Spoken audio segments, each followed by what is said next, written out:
of your father that's hanging in your office. Well, once I own this company, I'm replacing it with a big ass photo of James Brown. Yep. Every time you see the Godfather of Soul sweating in drug fueled rage at the Apollo, you're gonna think of me. Sounds pretty miserable, bro. Do the right thing. Punish this little bastard Hook and write me a fat check. By the way, here's a photo of me with my best friend Al Sharpton. It means absolutely nothing, by the way. Blushing face. But somebody tweeted, he tweeted, Hook is a piece of shit, and then somebody tweeted this. Some woman, I dated a 5'8" guy who taunt every jack. Oh wait, I dated a 5'8" guy who taunt every jacked. 6'3" bro he met until they pulled their first back to beat him up. Whereupon my ex would go, hey, come on. I'm a little guy. I'm just a little guy. No, it's just also my birthday. I'm a birthday boy. It somehow always worked. And then Stokely just quote tweets it. Fuck you. Antonio Brown. But who the fuck's in the background? It's Hook. It's fucking Hook. And then he's getting twerked on by some fucking broad. My t-shirt money is now in the ass crack of some fucking stripper. So thanks, Hook. But I don't. But Jesus Christ, this is the greatest fucking thing I've ever seen. Clip it. Oh, but actually, hey, it worked out in the long run. I actually do hope they make another season actually, because I would love to see the American Dragon on Total Bellas start memeing on John Laurinaitis. You have live footage of John Laurinaitis in his living room calling somebody in his underwear saying, "Hey, bud, you fired." What did Max Caster say about me? Like I'm embarrassed the fact that I'm hosting a post show for this crap. I'm proud of you, Carl. I love this. We did our Valentine's Day post of Hooked on You, but it was mainly for Jamie Hayter and only Jamie Hayter. It's not right. It's not right. It's fucking trying to build an account and we get this bullshit on the account. Great. But also follow a simp account. Okay. Okay, but here's the thing, because those people, this is networking. We actually follow. You got it was a business decision. It's a business. You have to follow these people. This is like following. If you want a stan account, you got to follow the other stans. And when you get big, you get rid of them. You get rid of them after that. It's over with. I open up our Instagram and the first thing I see is Pro Wrestling Simp, and I'm like, what is this? I don't look at that. I don't look at that stuff. It's a business decision because that guy promotes us, and then when we don't need him anymore, we toss him aside. That's what happens. Yeah, well, we got go so fucking slap it on a t-shirt and continue to use the move forehead. This guy just say fucking forehead. What? This guy say forehead. Yes, I did. You think I fucking wouldn't catch that? You think nobody on this program would catch that? But I did. For weird. You almost didn't. For weird. Let's be honest. You almost didn't. Weird champ. This is what we resort to here. All right. Next up. Unbelievable. Five head. Next up, we have. Why people happy? Pagu.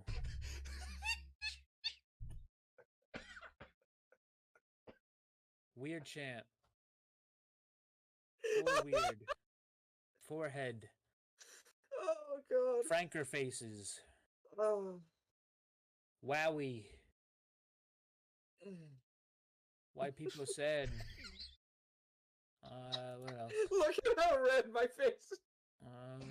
What else we got? Let me go on Twitch right quick. Okay.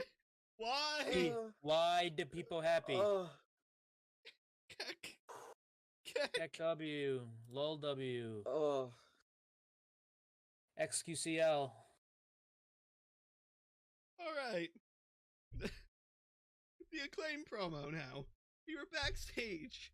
Okay. They're just like, yo, it's not gonna be a triple. It's not gonna be a. No, dude, we're gonna do a fatal 4-way poggers, bro. Thanks for the fucking bits. Fuck, damn it! Jump off a roof. Well, they just lost Gunther, so I don't know how that is gonna survive. But what's it called? But the Third Reich faction. That's the Imperium's gonna turn to the Third Reich now. But he posted a picture on Twitter with Sean Dean. He's got his castle. It says justice on it. And then somebody says Hook is some fucking girl says on Twitter, Hook is what? Stokely, I hate your bald ass so much. And then Big Stoke on Twitter goes, wow, Hook will pay for his crimes. It was confirmed that there was a forearm fracture which required a cast. I am distraught.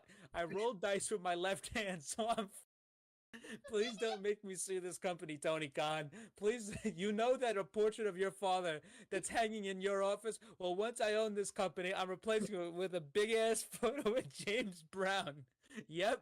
Every time you see the Godfather of Soul sweating in drug-fueled rage at the Apollo, you're gonna think of me. Sounds pretty miserable, bro. Do the right thing. Punish this little bastard Hook and write me a fat check. By the way, here's a photo of me with my best friend Al Sharpton. It means absolutely nothing, by the way. Blushing face. But somebody tweeted, he tweeted, Hook is a piece of shit, and then somebody tweeted this. Some woman, I dated a 5'8" guy who taunt every jack. Oh wait, I dated a 5'8" guy who taunt every jacked. 6'3" bro he met until they pulled their first back to beat him up. Whereupon my ex would go, hey, come on. I'm a little guy. I'm just a little guy. No, it's just also my birthday. I'm a birthday boy. It somehow always worked. And then Stokely just quote tweets it. F you. Tony Brown, but who the f***'s in the background? It's Hook. It's fucking Hook. And then he's getting twerked on by some fucking broad. My t-shirt money is now in the ass crack of some fucking stripper. So thanks, Hook. But I don't. But Jesus Christ, this is the greatest fucking thing I've ever seen. Clip it. Oh, but actually, hey, it worked out in the long run. I actually do hope they make another season actually, because I would love to see the American Dragon on Total Bellas start memeing on John Laurinaitis. You have live footage of John Laurinaitis in his living room calling somebody in his underwear saying, "Hey, bud, you fired." What did Max Caster say about me? Like I'm embarrassed the fact that I'm hosting a post show for this crap. I'm proud of you, Carl.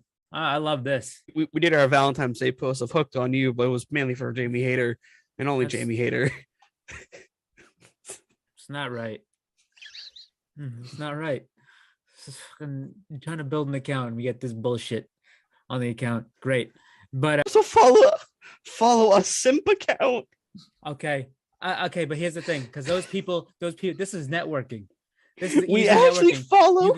You got it was a business decision. It's a business. It's a business. You have to follow these people. This is like following. If you want a stan account, you got to follow the other stans. And when you get big, you get rid of them.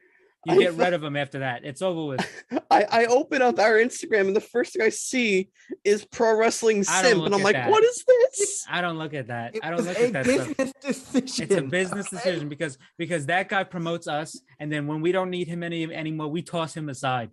That's what happens. Yeah, well, we got go fucking slap it on a t-shirt and continue to use the move forehead. Unpretty. This guy just say I'll fucking take kill forehead. switch. What? This guy say forehead. You Yes, I did. did. You think I fucking wouldn't catch that? You think nobody on this program would catch that? But I did. For weird. You almost didn't. For weird. Let's be honest, you almost didn't. Weird champ. Weird champ. This is what we resort to here. All right, next up. Unbelievable. Five head. Next Poggers. up, we have. Why people happy? Pagu.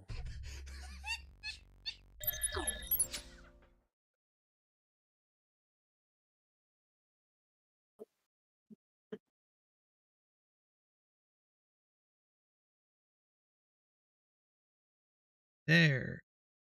It's Wednesday, guys. You know what that means. It is time for your weekly dose of the Pro Wrestling Injection right here on the Pro Wrestling Injection Twitch and YouTube today, because we don't want to clash with the NBA Finals, because the Sports Hit List has their show. I'm pretty sure they're probably still live as we speak. I don't know.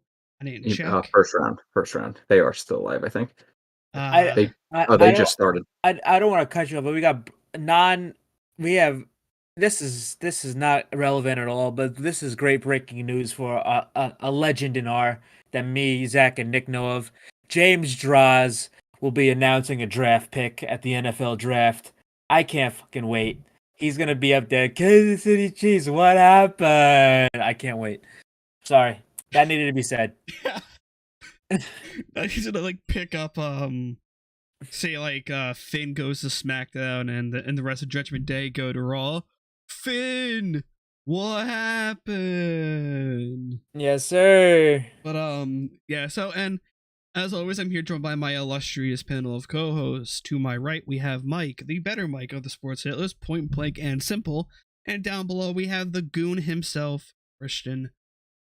I am baked as all hell, guys. I am partaking in the 420 a bit early. I had a about like 520 milligram edibles, about 100 milligrams. To be honest with you, brother, That I don't know what the fuck that sounds like a lot. It's not, dude. Remember, I took that whole entire strip like before the show that one day. That was 300 milligrams. That sounds like significantly more. And I have lived and fought everything in between.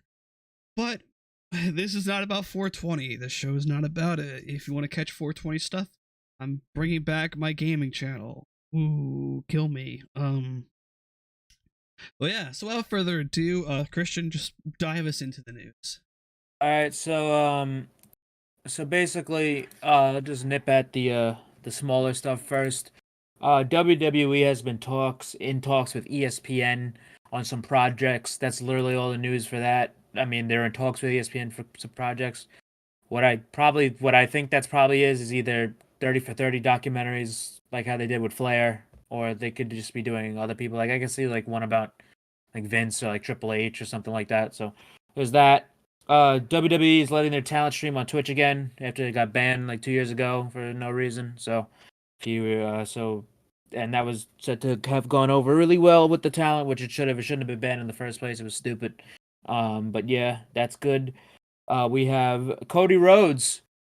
He was meeting with Hollywood people and for potential movie roles during when he was in LA for WrestleMania. But the movie roles themselves are very, very interesting if you're people like me.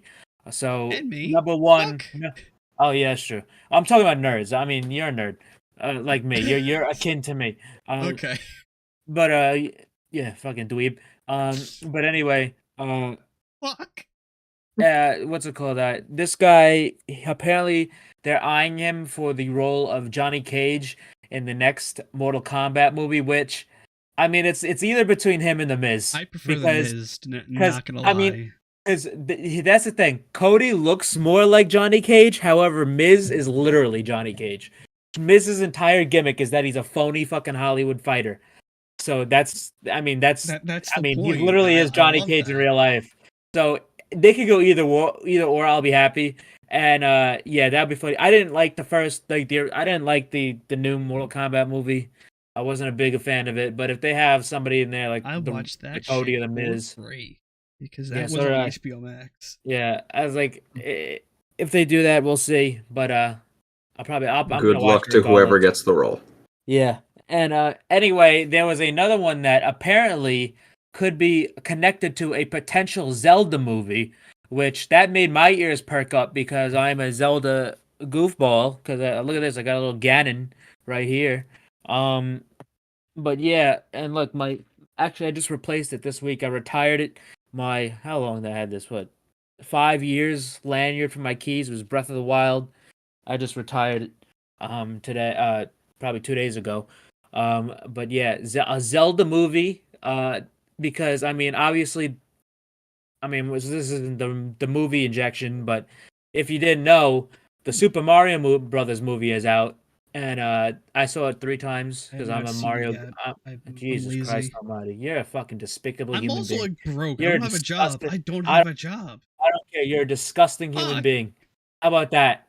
Just Yeah, sneak Zach, in. I know that feeling. So You're a disgusting That's- human being for not seeing the Mario movie. I would I'm beat hoping also- to go this weekend. I've been waiting for it to drop on websites so I can watch Let me it. tell you something. I will beat the shit out of somebody in the street and take their money to go see the Mario movie. A You need fourth to do, time? yeah. So listen.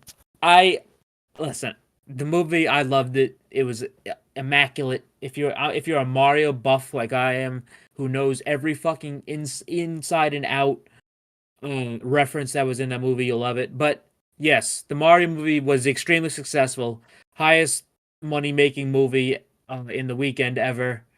Highest grossing like animated film of all time. Animated film of all time, and it's going to hit $1 billion. It's already made $700 million, and it hasn't even released in Japan yet. So when this shit releases in Japan, this shit's gonna blow the roof off.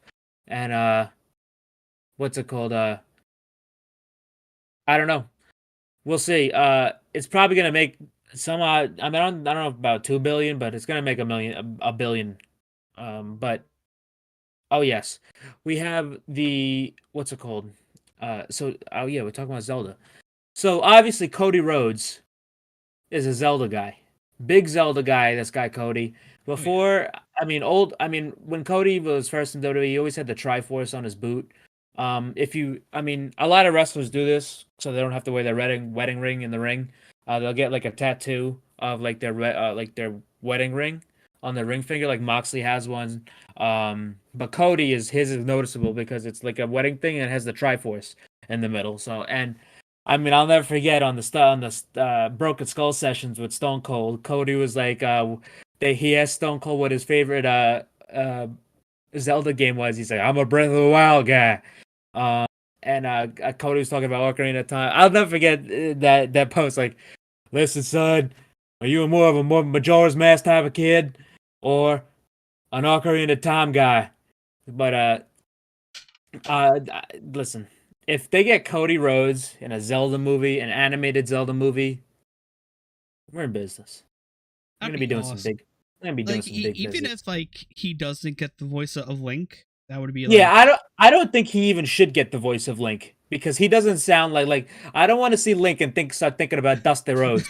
But hard times, baby, hard times. Yeah, it literally I didn't really think about who would be casted as him because it depends what Zelda thing you want to do because Zelda's a big franchise and like there's a bunch of different games you could pull from.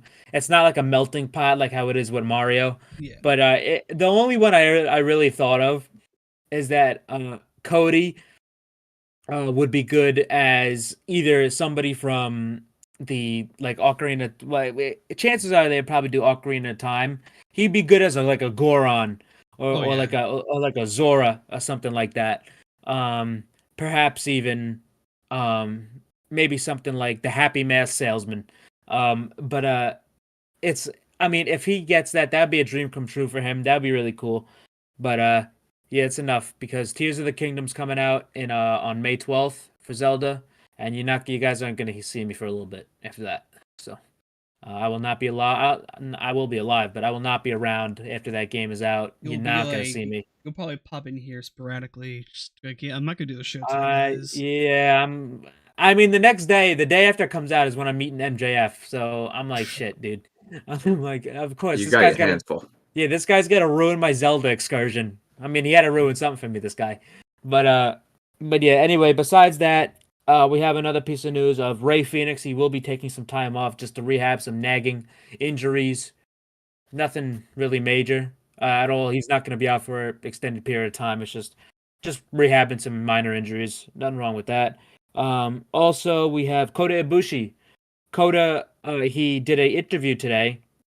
Well, yesterday with Pro Res Phlosion on Twitter, Dark Pro Res. I don't know. He has like 10 different names, but yeah, he did an interview saying that how he was talking to Kenny, and it was the first time they didn't really talk about video games with each other, and they were talking about their injuries and stuff. And he said in the interview he wants to talk with Tony Khan very soon. So this Ibushi stuff in AEW should really get off the ground. Probably sooner rather than later. So we'll see that. That's probably get more blown up in the coming months. But also we have WWE releases are coming, which are expected. I mean, nothing happened on the 15th like 2 years ago. well, 2020, 2021 was the reckoning days, but it didn't happen last year and it didn't happen this year. Last year it happened like a few weeks after, so I expect maybe next week or before the month of April is over to get the bloodletting of WWE. And I mean, I don't think it's just going to be. People think it's, oh my God, who's the talent?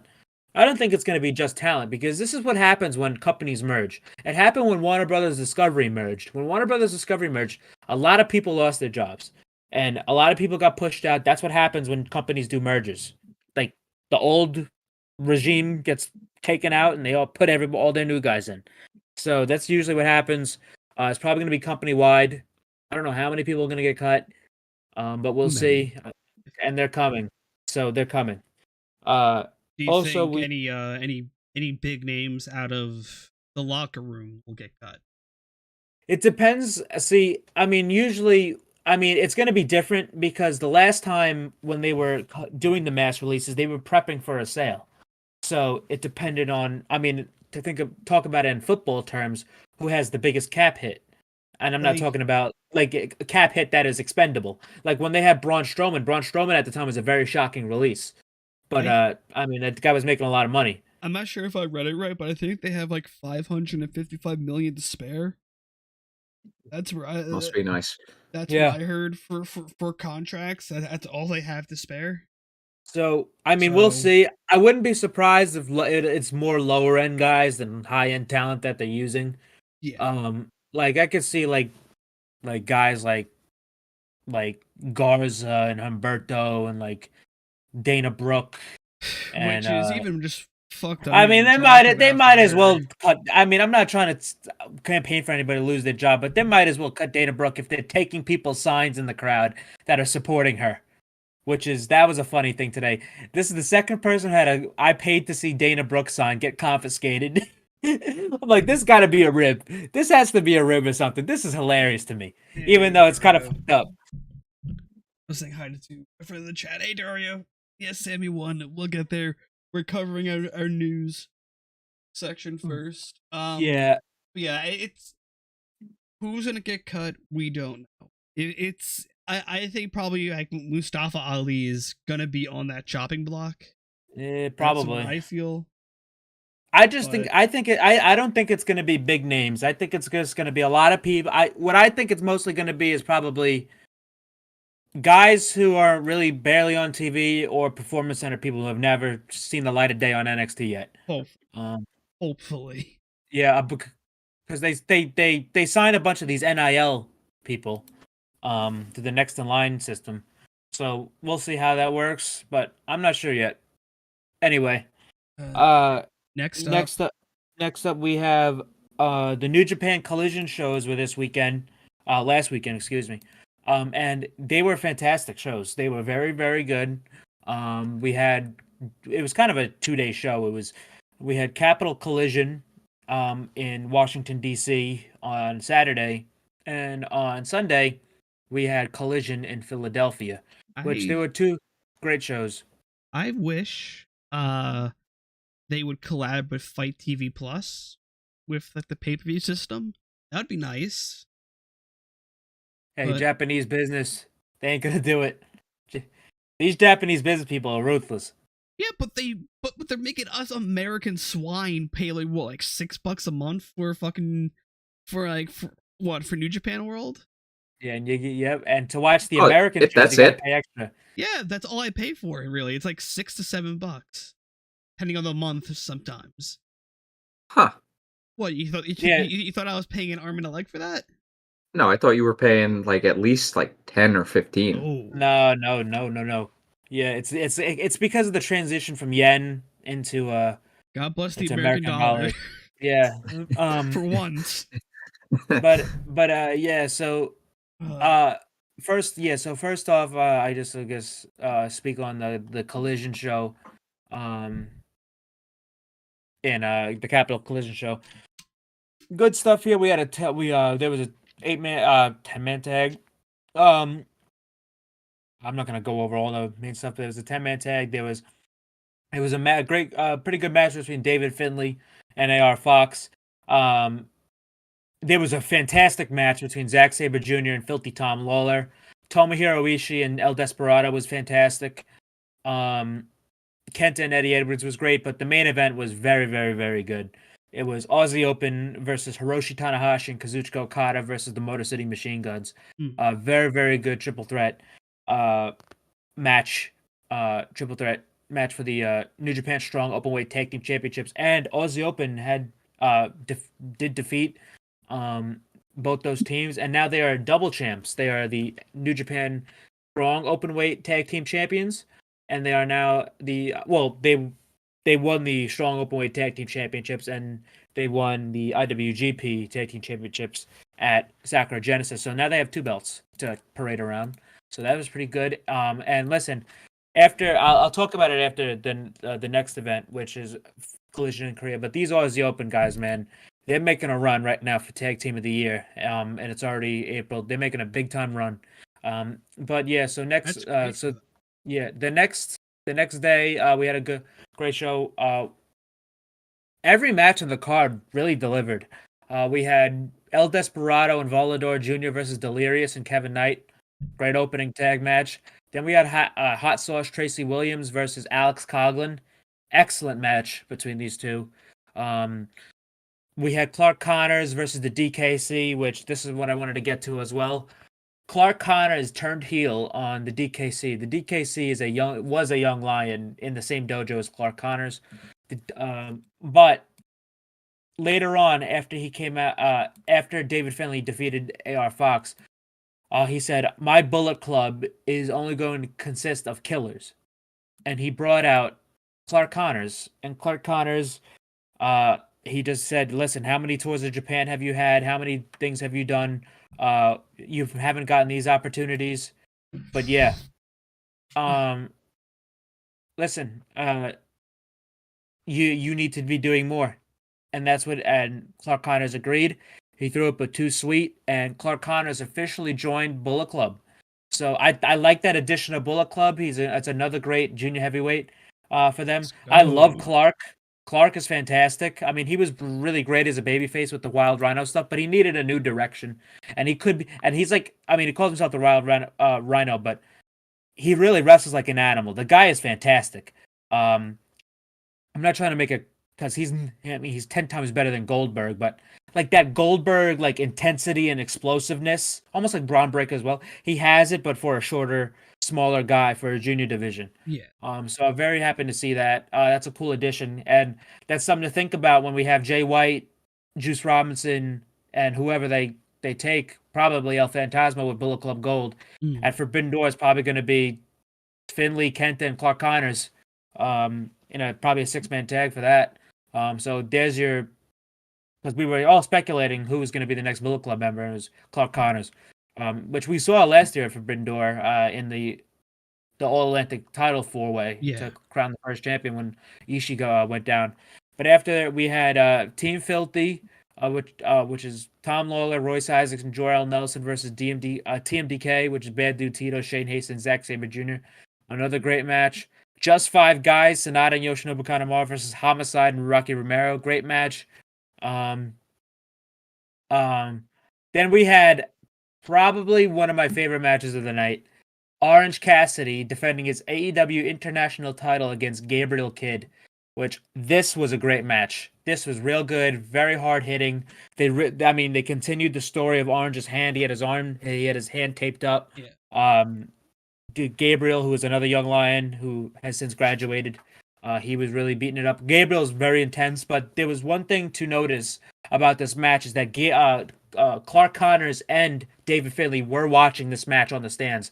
We don't know the context of that yet, if they were watching Orange or if they were watching for Gabriel Kidd, because Gabriel Kidd fits the model of what David Finlay wants in his new Bullet Club. So it's either they're scouting Gabriel. It could be. If they show up at another Gabriel Kidd match, then probably that's where we're headed. But Gabriel Kidd, I think it could be a Gabriel Kidd to the Bullet Club thing. Or if it's not him, then I could very well see David Finlay and Clark Connors showing up on Dynamite to challenge Orange Cassidy for the international title. I could even see David Finlay winning it and take it into the G1. I could see something like that happening. But yeah, just filling out the rest of the card here. We had a IWGP, which actually has AEW implications as well. We had Lance Archer versus Fred Rosser in a Texas street fight. Not it wasn't in Texas, but I guess Philly street fight. But yeah. So basically, it wasn't supposed to be Fred Rosser. It was actually supposed to be Juice Robinson in this match. But the night before, Juice Robinson attacked Fred Rosser before the match. He beat the shit out of him. He took a roll of quarters, smashed Fred Rosser in the ear. Fred Rosser had to get stitches for his ear. I mean, it was a great visual because all the quarters went flying. He kept beating the shit out of him with the chair. He was running him through the ring post. He was beating the skull off the apron because Fred Rosser in the promos for the match, he was talking about Tony Storm.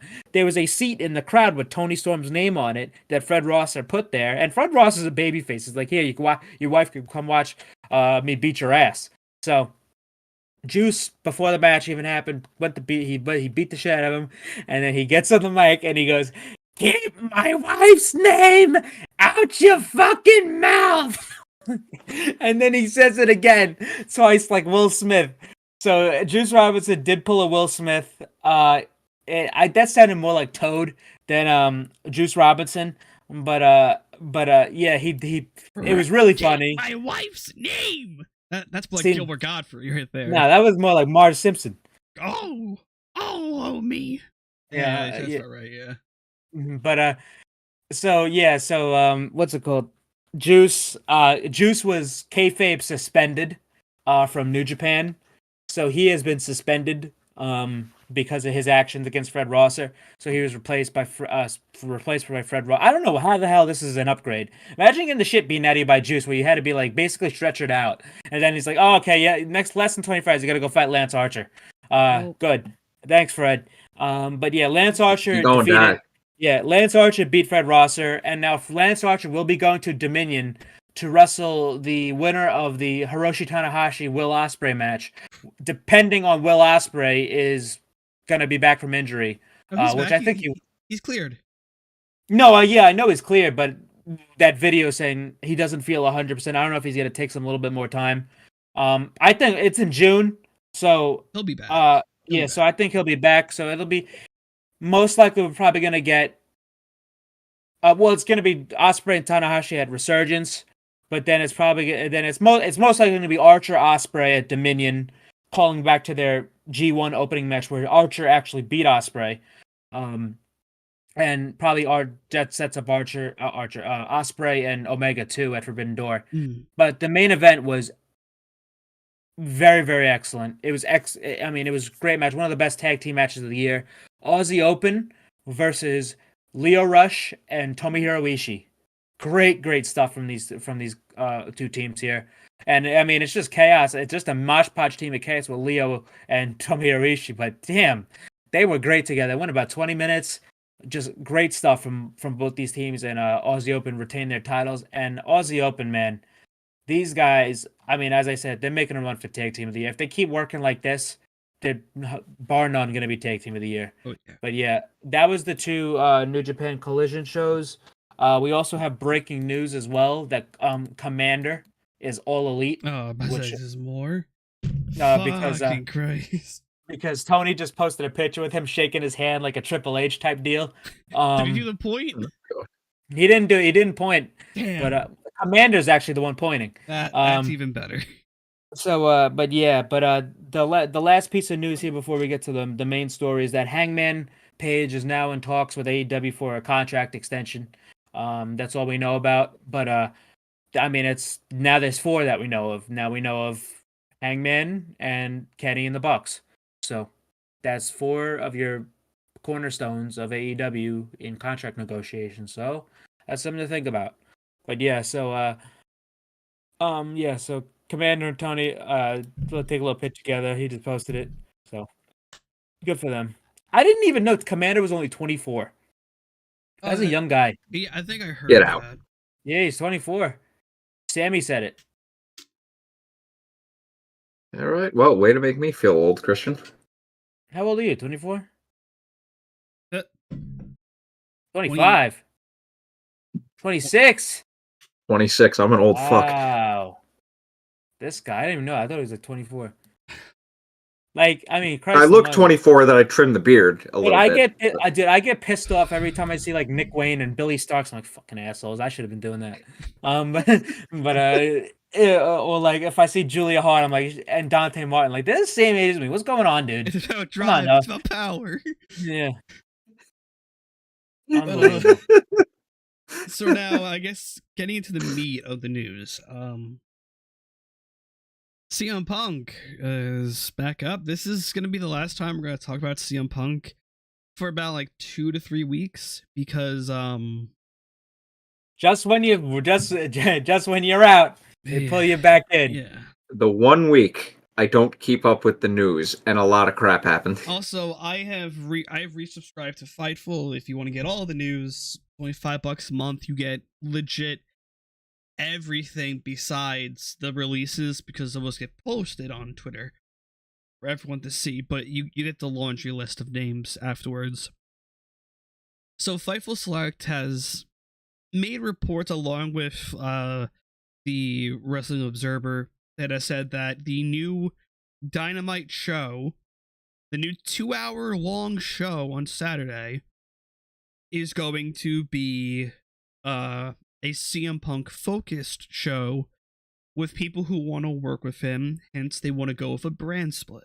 The rumored name of this show is called Collision. Yeah. Which is funny because people got confused. I just want to make that clear because people got confused that it was actually they were actually talking about the New Japan shows, but no. Obviously, New Japan just had 2 shows called Collision, but they've been doing those for like 2 years now. So yeah, it's going to be called Collision. They filed trademarks for it. They've been approved. This was months ago that we found out it was going to be called Collision. Yeah. Because of the trademarks, but yeah, because it was around the same time they were trademarking they were filing trademarks for the video game. So but yeah, that's one thing though. So as Zach was saying, the show is going to be 2 hours on Saturday, which let's get to here first before we get to the other stuff. That I am fine with. However, I don't like the time. 8 o'clock on Saturday is not going to work. No, sir. That is going to be the most DVR show ever. First of all, you're running against sports events. I don't know what, because I don't really watch sports besides football. You're going to be running against UFC pay-per-views, which preliminary start at 6, and main card starts at 10. So usually people get in around 9. So that's half your show. And you're also running against WWE pay-per-views that go on Saturdays now.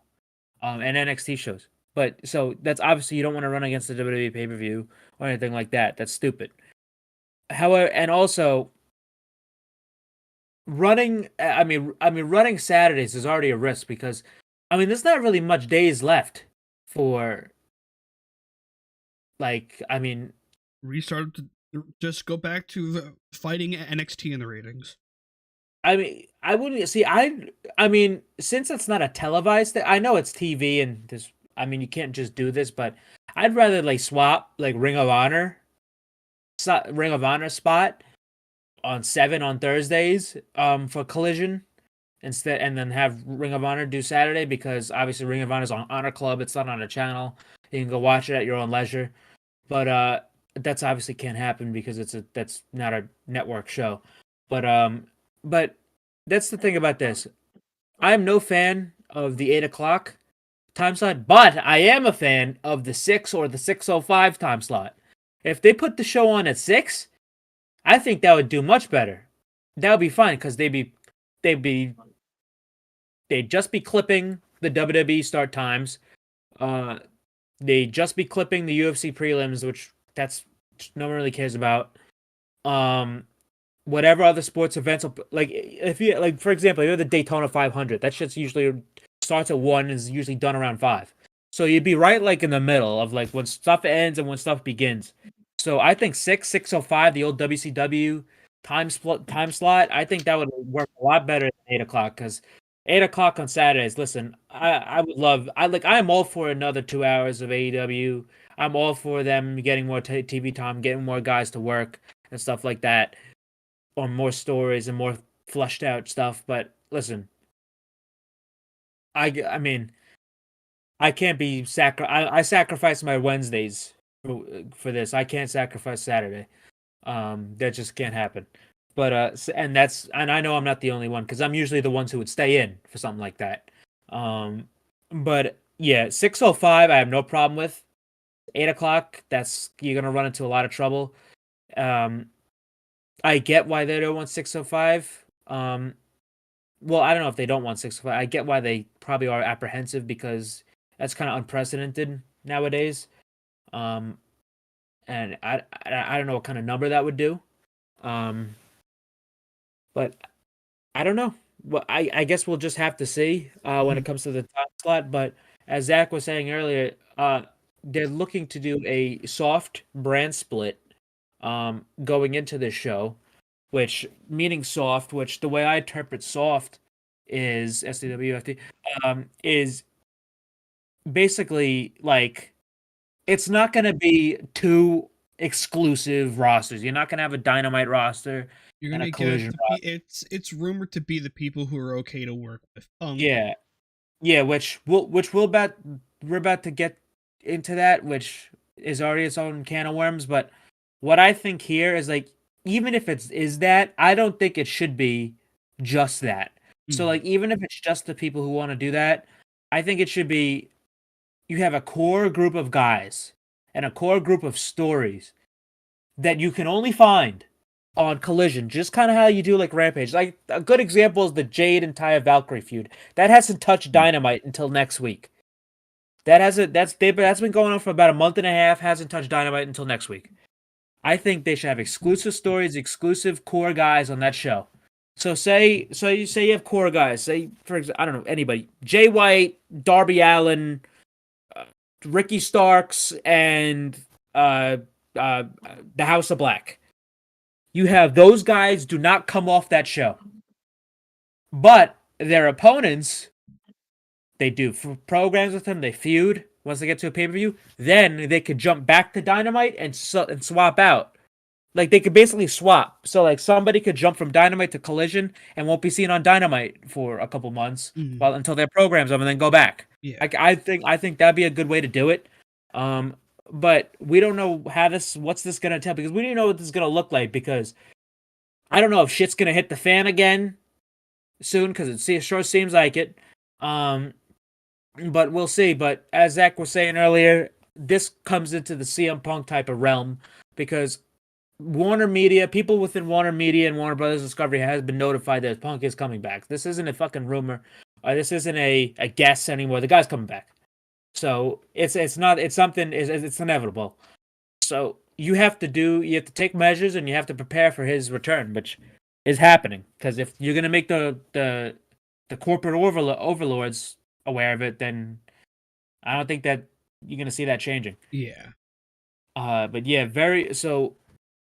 Basically, the report said this show will be headed by CM Punk, and a lot of the people who don't want to work with him will be kept off that show and won't have to work with him. And depending on who wants to work with him, will be on that show or something like that. Which now the people that are rumored to be okay to work with him, and that will probably appear on both Dynamite and Collision, if Collision name goes through, might be Chris Jericho, and it might be the Elite. The Elite, once again, it's rumored Chris Jericho is playing footsie on Twitter a little bit with Yeah. So fans. So the report was Chris Jericho and Punk were gonna have a meeting. There's a meeting planned. Not yet. I No, don't think. it's rumored to have happened. Hence why all of Jericho's tweets. No. I thought well, because everything I read said it's planned. Well, going off by the latest tweet from Jericho, I think was the Yeah, that's why I would think I don't think they met yet because of his tweet. No, I think that could be building up something. So yeah, I'm gonna. Honestly, knowing Jericho, I wouldn't be surprised. Yeah, I wouldn't be surprised. I'm just gonna double check because I could have swore it was fucking like what's it called? They haven't done it yet, and because I keep thinking to the Instagram story with Punk and him calling Jericho a stooge Yeah. and all that shit. And it's like I don't think anything happened yet. But going off both assumptions that it either happened or it didn't happen. You're gonna have say if it didn't happen. Mhm. If Punk is okay and if Jericho is okay, we'll work with each other. Then they're probably gonna do an angle on that. I mean, Jericho will wrap up his stuff with Adam Cole after the pay-per-view, and then do the Punk stuff.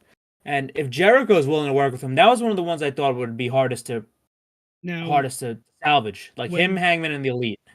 Really? Because I'm actually on the when it comes specifically to Jericho, I thought that was going to be one of the easiest because Jericho understands business. The only thing is like you're a cancer.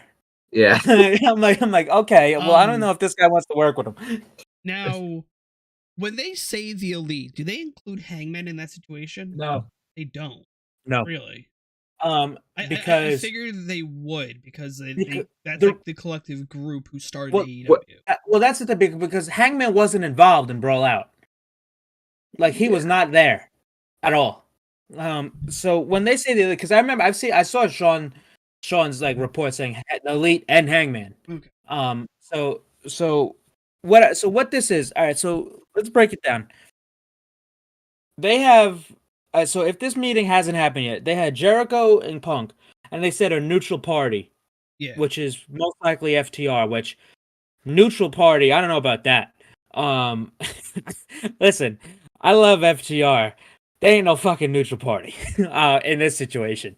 They could probably peacemake because they're friends with that. They're good with everybody, but I don't know about neutral party. I think a neutral party is a neutral party. That's about right. I think you gotta call in like a neutral party. I mean, you just signed Jay White. Jay White, come over here, moderate this shit for me right quick. But no. So there's that. I think Moxley was involved. Was supposed to be involved in that meeting. Which I mean, I think Mox will. I mean, Mox is he's just a guy that. I think he's gonna get over shit because Mox doesn't really give a shit anyway. I mean, he made that quite. He made that quite like relevant in his interview with his wife on Renee's podcast. But I mean, the big thing the big mountain you have to climb is the Elite, which is total. I hate this sentiment that, oh my god, the Elite, they're being hard to work with, they're being pieces of shit over this. No, they're not. But fucking Matt Jackson got swung at by this guy. Kenny Omega got bit in the arm by his friend, and you got Nick Jackson got a chair thrown in his eye. I don't think I would want to work with this guy either. And they have every right to not want to work with this guy after what the hell just happened. I mean, if you watch All Access, they keep talking about it. I mean, if they are saying how going around everything. Yeah, which they keep saying like it's like a black hole in their career. It's like a black eye in their career, and which is the truth. It is the truth. Even though, in my opinion, I don't really think they did anything that wrong, besides being in the wrong place at the wrong time and probably starting something and trying to defend their name that they didn't know was not really even like to defend Punk their didn't name. even know. Yeah, Punk which Punk got wrong because Punk looks like a fucking idiot in that media scrum because he was going off on people that didn't do shit. But so there's, I mean, the reports are saying that the Elite are not keen on working with Punk, and they don't want to work with Punk. If they don't, they have every right to. Yeah, because they have every right to not want to work with this guy after what he did. So, if you want to keep if you want to keep the Elite on Dynamite, if you want to keep Punk and them on Collision, I mean, sure, but I mean, time makes the heart grow fonder, as we all know, and I really do think there's going to end up being a meeting closer to when Punk's back, or even if he's already back, with the Elite and CM Punk, and that's what I think should happen. It's not because I want everybody to be all singing Kumbaya and all this shit, or I mean, obviously the biggest money making match you could do is CMFTR versus the Elite at Wembley or somewhere else, but this, I mean, you have to think about this too. This is the wrestling business. And the people on Twitter, because I don't read comments on Twitter because it's just fucking dog shit. Not everybody in the business is going to like each other. I don't understand why this is so foreign to people.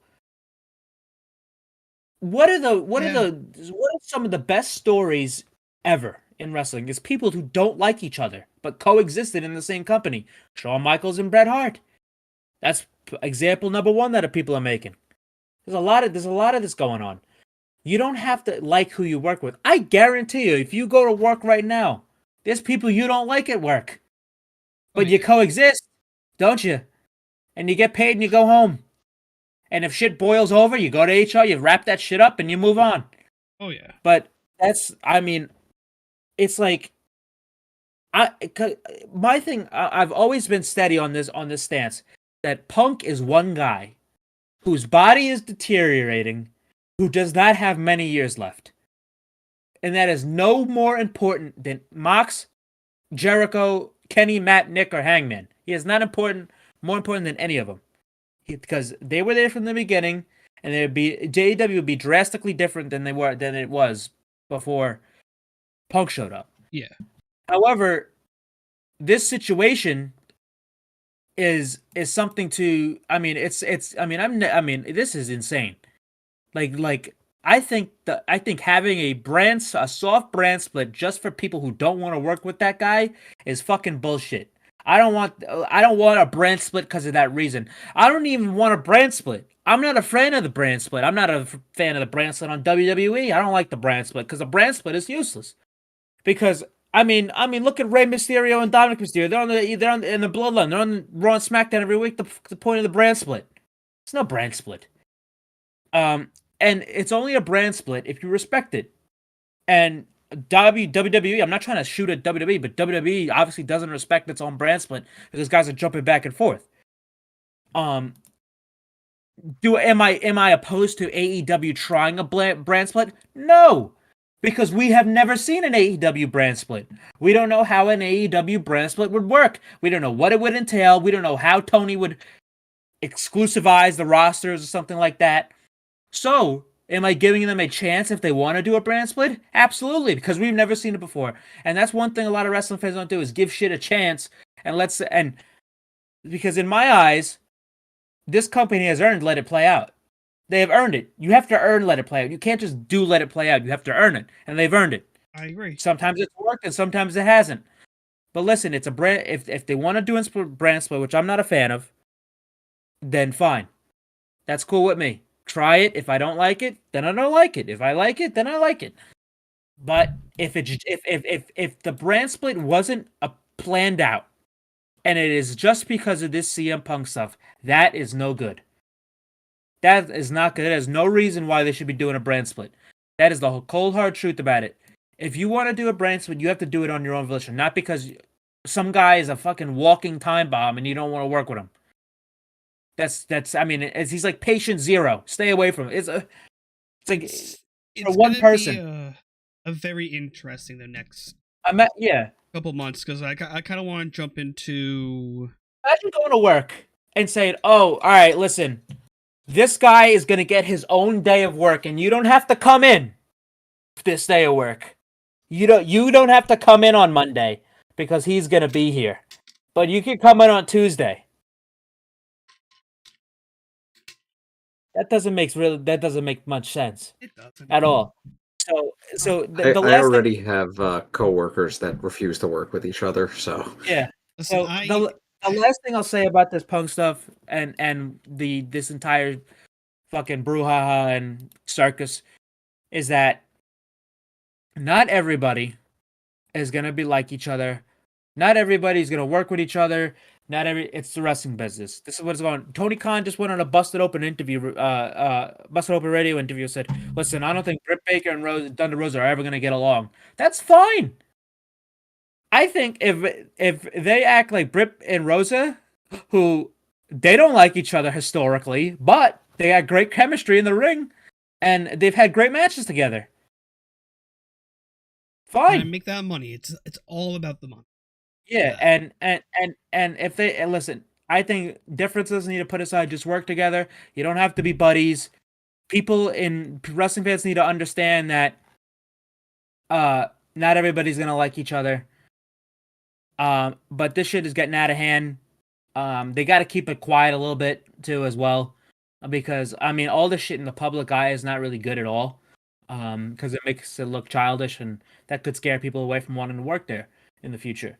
But yeah, I hope that's not the case where they're just doing the brand split because of Punk and stuff. But if they could get to a place where they're all good and they are willing to work with each other, which Punk did say he's willing to work with the Elite. And if they want to get to Wembley and they want to do a match like that, which would do big business, we'll see, I guess. I think I said this last week. I think Kenny would be more willing than the Bucks. Yeah. And Hangman is still. I mean, it looks extremely slim to none, but it's a wild card. Yeah. Because didn't he put out a like a press release or something within the last few days? Kenny? Hangman. Oh, Hangman. Oh, so no, Hangman. So there was a big brouhaha about Hangman because he made that comment about not taking advice, and then that was one of the things that Punk said on the scrum, said Hangman not taking it. That's why he called him an empty-headed dumb fuck. But he clarifies, like, I'm not trying to disrespect anybody. I'm just this is my stance on it. You can go read it. It's all over Twitter. But also in the group chat. Yeah. He basically isn't it basically just a long-winded way of saying he's stubborn? Yeah, he's just saying, like, I'm not trying to, like, not take advice from anybody. It's just saying, like, I'm taking advice from people, and it's always accepted. It's just I'm just trying to do my own thing as well. Like, it wasn't really anything bad. A lot of people got the worst, the bad message, but like what Mike just said about Kenny being I could very well see Punk and Kenny working together and doing a match. Because Punk didn't attack him. What's the guy's name again? Ace Steel? Not Ace Austin. Not Ace Austin. Dude, listen, if it was Ace Austin, that'd be an entire different fucking story. Yeah, Ace Steel was the one that attacked Kenny, and I don't think they planned that. Attacked is very, very light. I mean, Kenny. Bit. Which that's a form of an attack. Yeah, you gotta clarify, because when people think of attack, you think of this, not. but what's it called? I do see son of a bitch. I do see them working together, because I remember there was a report that said during the whole ordeal, apparently Punk shouted at Kenny, "My issue is not with you." So I think Kenny is. All this sounds like is like Kenny is just guilty by association, and he was in the wrong place at the wrong time. Like, say if he was out of the building like Hangman, none of this shit would ever went down in terms of Omega. You see, here's a very like I forgot what I was gonna say. It just went, and then it fell out my ear.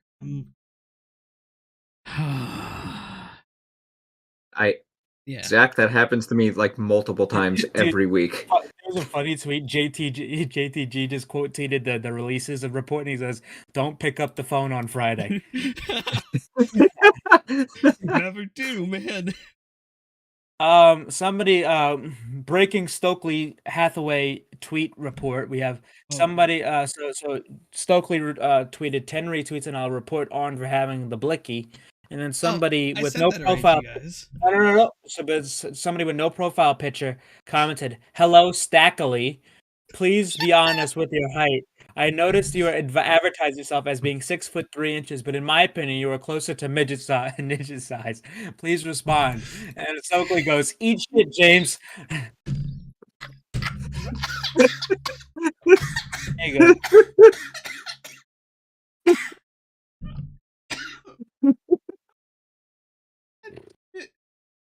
You are closer to midget size. Eat shit. Okay. I swear, as much as I hate Twitter sometimes, these are one of those times where I just absolutely love that this app exists. Holy fuck. You use Twitter like Stokely, the world would be a much better place. You want to know the most fucked up thing that I've noticed about my Twitter? It qualifies for that subscription thing. I can make people subscribe to see exclusive tweets. Jeez. I legit meet I meet the requirements. I have more than 500 followers. I am of age, and I've tweeted more times than I ever should. It's insane. But okay. So it's time to get into Dynamite, right? Yeah. Just Okay.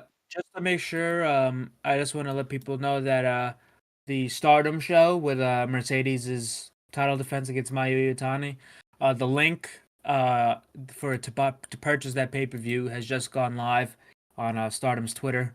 That looks like a great show. It's gonna be my first ever Stardom show. I'm very excited. Nice, And nice. I Merce- will that's- catch that's a the little highlights. yeah, that's a little piece of news about Mercedes as well. She's renegotiating a deal with Bushiroad, for more dates for Stardom. Yeah. So we'll see. And she's been tweeting about like yesterday was like the best day of her life. She wants to get the date tattooed on her because that's how good it was. Well, She also, wants to move to Japan full time and she's been learning English there. So I no, don't think she's gonna be learning leaving anytime. Japanese there. Learning Japanese there. Yeah, Yeah, she's learning learning English. English down in That'd be Japan. something. It's well, no, actually, it is a thing because there are like some of the like a YouTuber I watch who's British was an English teacher in Japan. Yeah. Also, actually, Chris Charlton. I really was hoping you weren't going to correct him there and was going to see if Christian caught his mistake. Nope. Nope. He has called me out on everything. I gotta call him out on that. Yes, sir. Listen, we're holding ourselves accountable here. Unlike Jonathan Majors. But what's it called? We had so that I mean, I think she's gonna resign. I mean, it doesn't really make sense Yeah. for her to be done yet. I really yeah. hope she's ever been nowhere.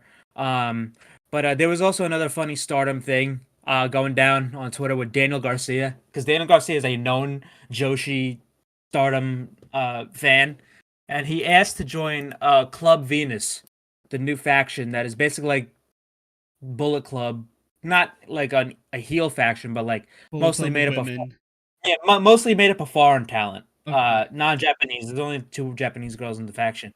So Daniel Garcia goes, "Gonna join Club Venus so I could do the Danza Kuduro dance," and then he tagged Mariah May, who's basically she's not the leader, but she's kind of the leader. She looks like Tiffany Stratton from NXT if you ever saw her, but she's British. So he tagged her like, "Can you put in a good word for me?" And all the girls says, "No, you can't do it. You can't. You need to send a dance video for the entrance, or you're not good enough to be in the group." And I'm like, dude, what the fuck? Like, why can't Daniel Garcia be part of this group? Speaking of Daniel Garcia, he had probably one of my favorite episodes of AEW. Yeah, that shit was funny. SMD. Oh, I haven't watched it yet. SMD, my mom watches FTB. this. SMD for FTB.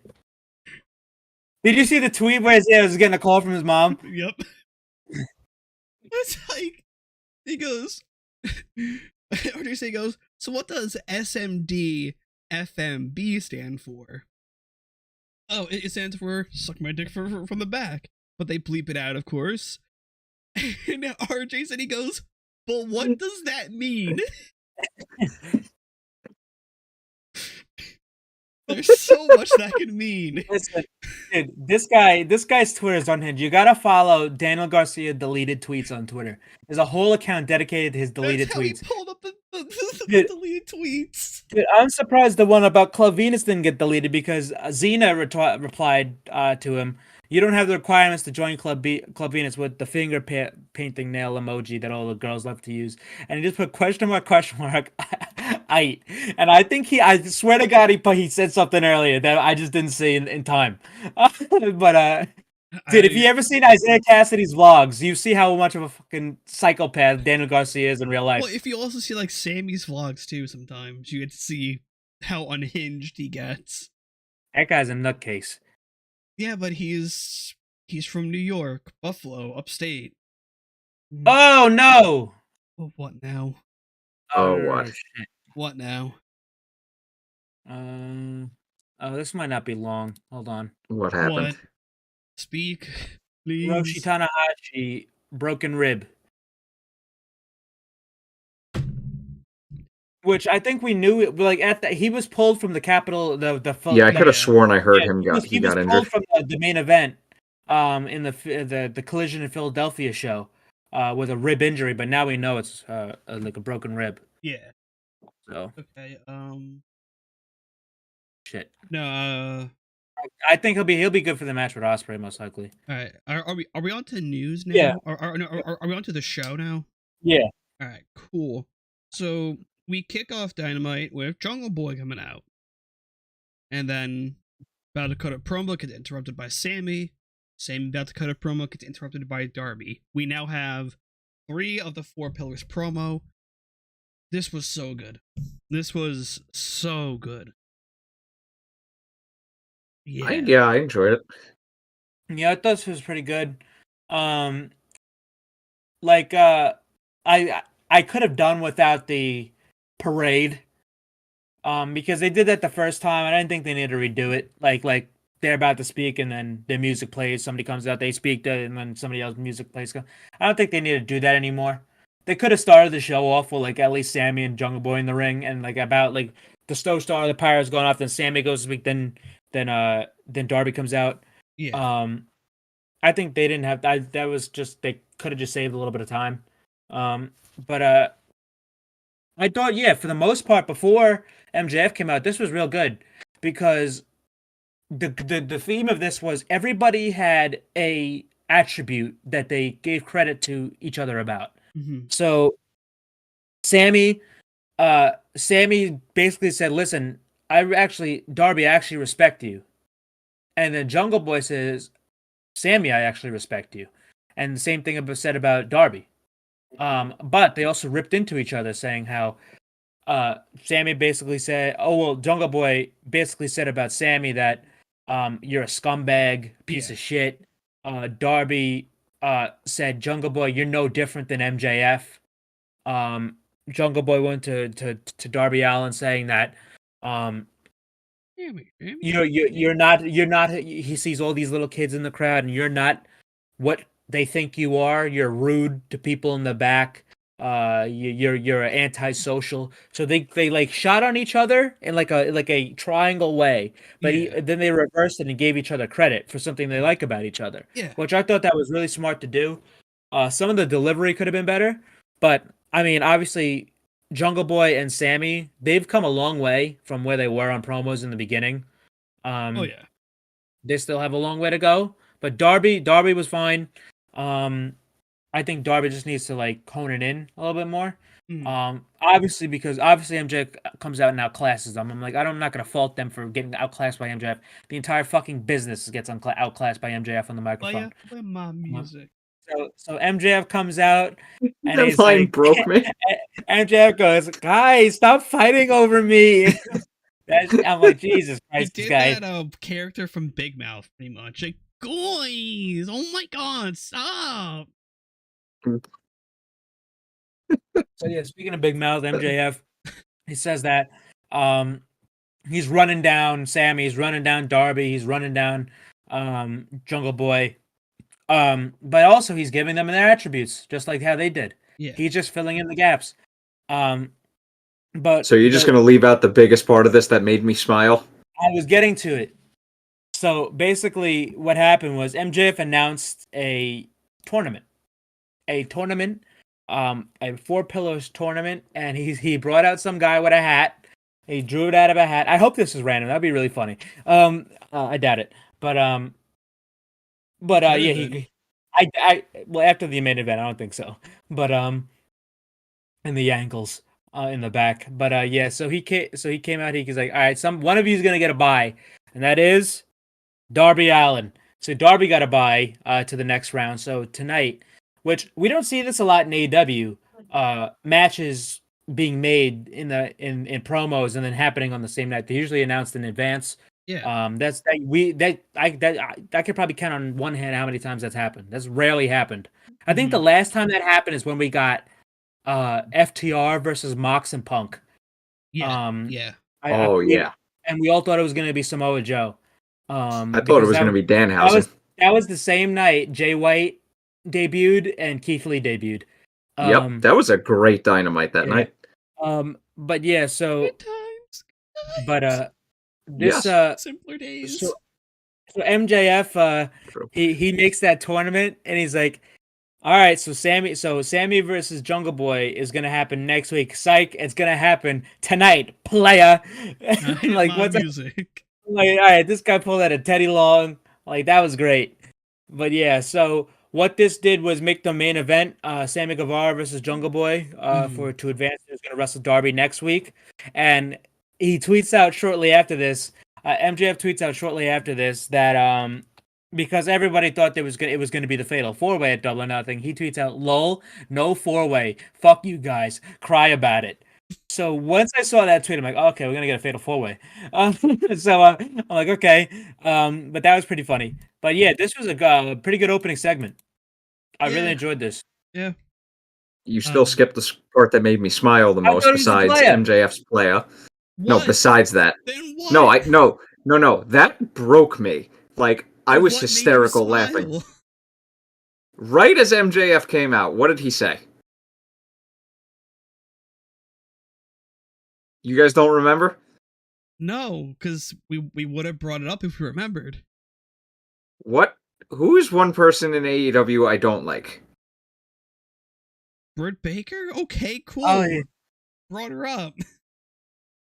Was it? He said on TV what I've been hoping someone would say on TV He said these people actually think for literally well, years. Well, no, because I don't this is all care if an it's a angle. work. Someone said it. Yeah, this is all an angle because he did an interview earlier this week, and he goes, and he went, just because PG Punk called Britt Baker a pillar, she's not. She fucking sucks. And then he said, yeah, what is Britt gonna wrestle me for the world title? I'd beat the fucking shit out of her. I'm like, Jesus Christ. Well, I mean, he's probably not wrong on that I mean, one. he's not wrong. I mean, he's a man, and she's a woman. And the size Not of only that, MJF. just look at the friggin' muscle MJF has, and then look at her.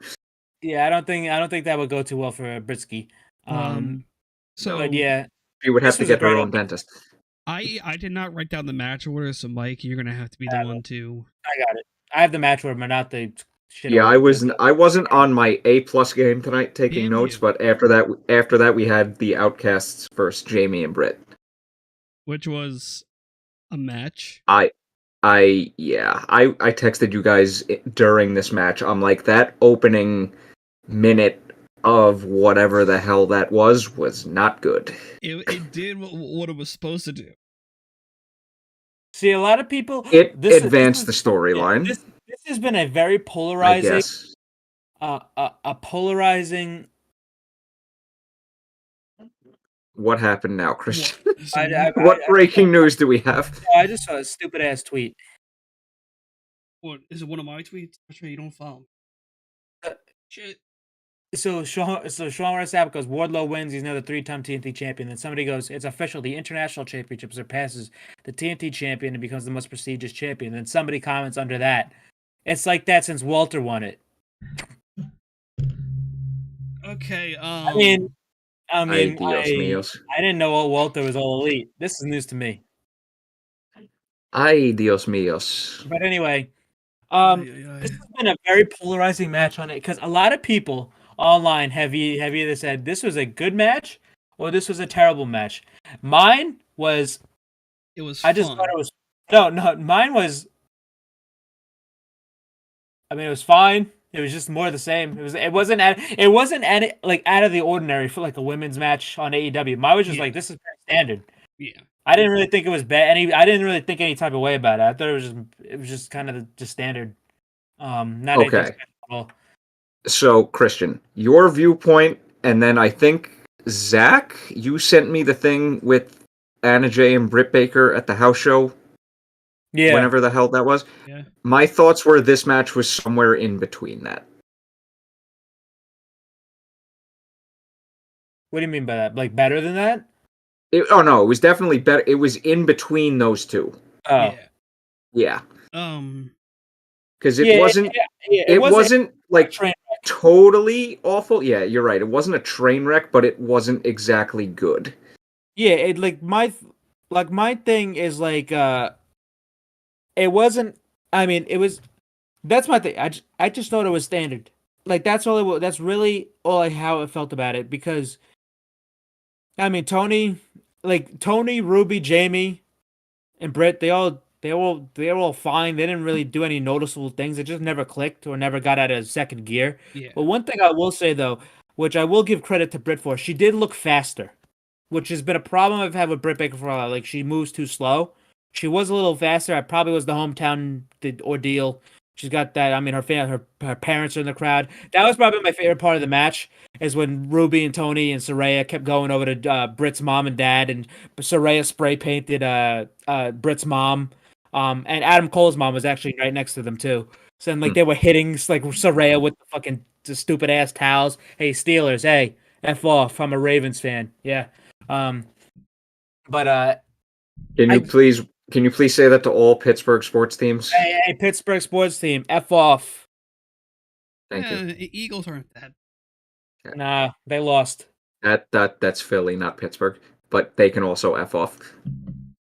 It's in Pennsylvania, so whatever.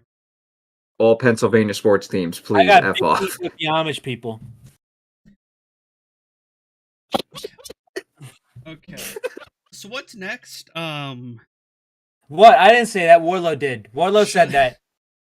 Warlow said he has big heat with them too. So do I. Listen, I've had soccer tournaments in there, and I've had big heat with them. They're blocking the goddamn roads with the horse crap. I played on soccer field. Smell like horse. I got big. I'm too fucking high for this right now. They're not gonna see this. They don't have computers. I'm too fucking high for this. They're gonna have computers in 50 years when they figure it out. And like the rest of us. Hey, Amish people. Hey, F off. I'm having you ain't gonna see this anyway. Right now, man. I am too fucking high for this. That was a Theo Vonism right there. Cool. Oh, Jesus Christ. Hey, how's it going? Oh man, I that's only like the third time in the history of me being on this show that I've lost it like that.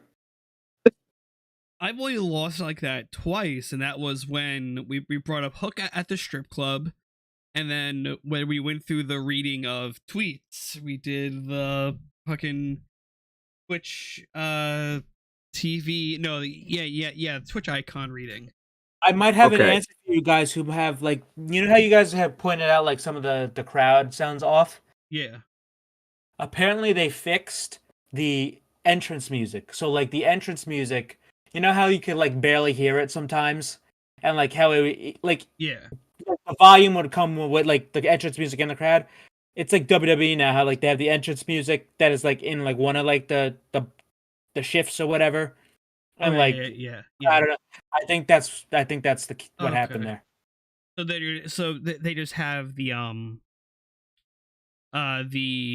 crowd audio set differently from. Yeah. All right, that's fair. So like maybe that's what I heard last week. That's probably what it is. Well, okay. Well, if you look at the UBS show that we went to, the crowd sounds really good there. It sounded really good. I haven't gone back and watched that show yet. I didn't watch the show back, but I went back and watched Jay White's debut and like the Guns entrance. Was really good. Yeah. Oh, yeah. But the especially music, you and me, Zach. Yeah, the music did sound prominent. Yeah. So yeah, I can see where the people coming from that now. Yeah. But back. Yeah. So that match right there. The Sammy and Ty thing with the TNT title, where one of you two had the line, the famous line. Of slaves, yeah. Nope. Sex slave. Cool. I don't remember this. Try. We also talked about the championship sex and jizz on the title. Yes, that one. That broke me like way worse than this. The chap to Drabin and Hog Dipper. That's a fucking sick name, Hog Dipper. That's crazy. Hog Dipper is part of a community that I'm in for a wrestling podcast. Sweet. I'm trying to think what else. And then Drebin is my cousin. Oh, what's up, Drabin? Yeah, I'm trying to think what else happened that made me laugh. I laughed like 2 times on my own because I was being an idiot. But you broke a little bit during the Twitch emote reading. You broke a lot. Oh, that's right. During the Stokely tweet reading that now becomes our weekly segment.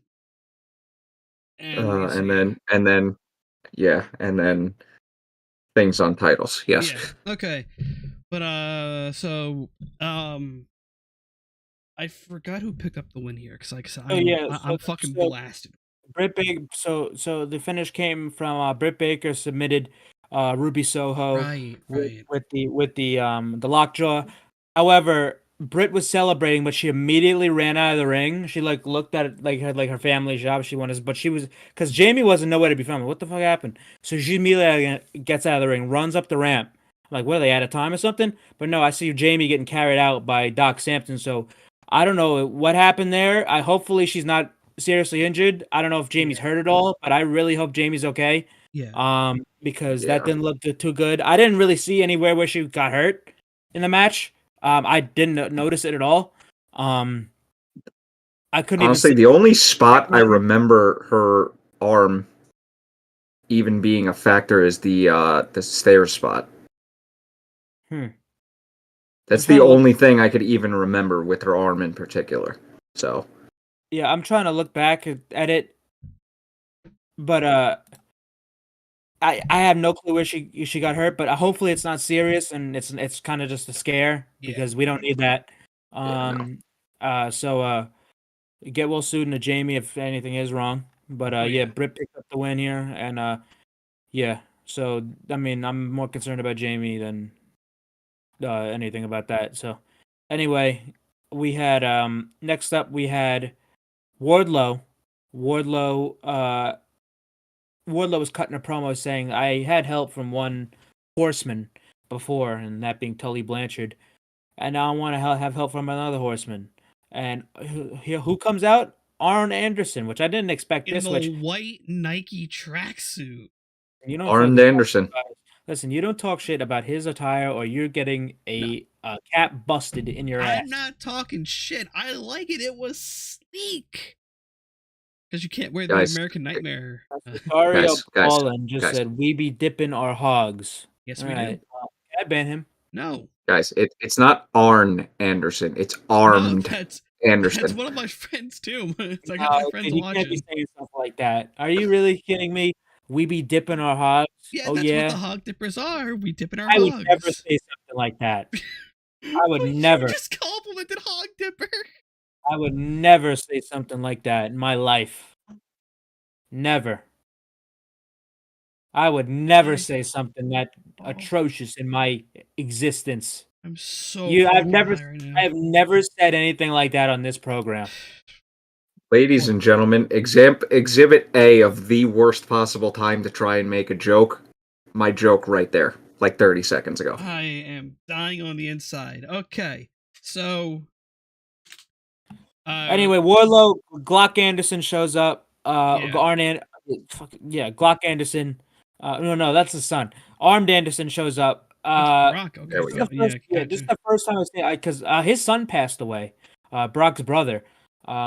Which was a very sad situation, but teasing piece of that. But so I didn't know I wanted this until now. I think this is a great thing for Wardlow. I think this is just what he needs, a manager. Something was it's not like Wardlow can't talk. It's just like it's something. It's something that something that keeps him together. Like because Wardlow has been up and down for a while now. Yeah. I think him and Arn Anderson is a good pairing. I think it could work, and I like this. And it gives Wardlow a new direction, a steady hand, and steady Glock. So it's Wardlow and Arn Anderson for now on, which I'm a big fan of that. I like that. Yeah, me too. Next up, this is I didn't know I needed something this badly since Hookhausen. Well, Hookhausen was it's like, I mean, when they come back, it's gonna be like the fucking Mega Powers. Jesus Christ Almighty. All right, next up, anyway, we had the Elite. The Elite and the Blackpool Combat Club. We had Carry On My Wayward Son. Yeah, I'm so mad that we got robbed of that and Adam. Be patient. And Judas. Yeah, but they gave us Jay White and Many Men and Pennies from Heaven. I'll take that. True. This is very true. This is very, very. You're never gonna hear many men and pennies from heaven again on this program.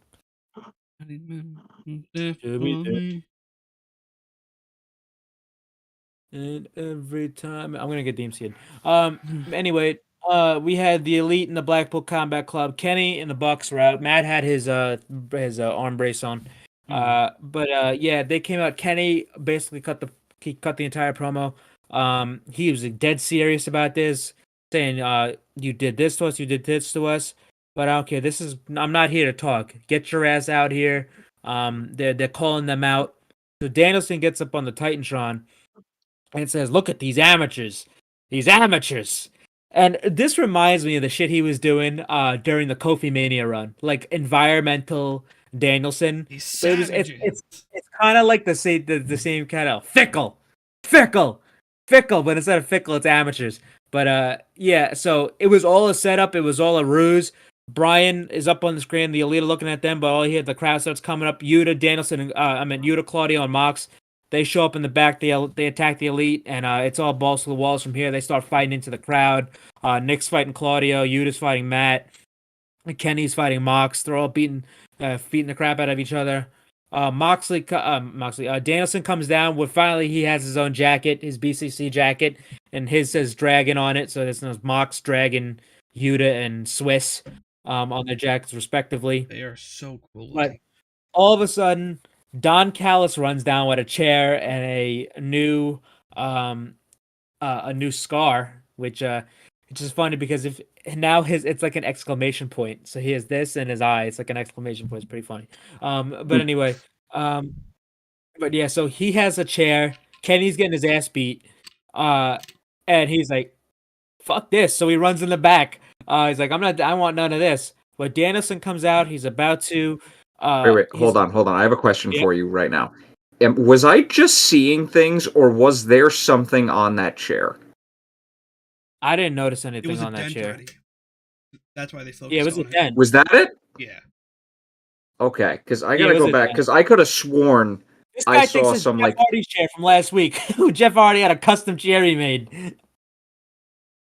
Don't you see? Oh yeah, that's right. No, because I could have sworn that there was something on the chair. Now I'm gonna go back and watch this if I can find it. But if I send something in the chat, or if I think I see something, I'll send it in the chat afterwards.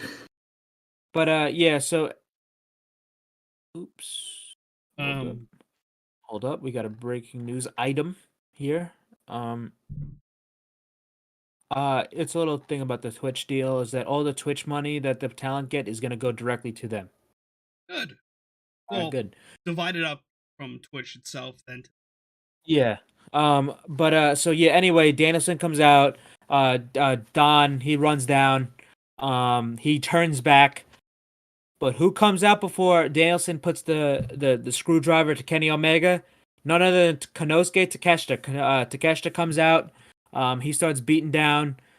He starts beating up all the Blackpool Combat Club members. He starts fighting them off. He gave, dude. This guy has the best Blue Thunder Bomb in the business. Mm-hmm. He gave fucking Wheeler Yuta a picture perfect Blue Thunder. Blue Thunder Bomb is already one of my favorite moves in wrestling. I mean, when Sami Zayn was doing it, I was like, dude, that should be his finish, not the haluva kick. But this guy, I mean, this should be Takeshita's finish. Oh yeah. The Blue Thunder, because he has it. It looks magical. The way he spins him, it looks like a fun move to take.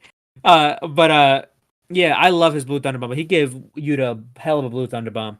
But yeah, he fought off all the members of the BCC.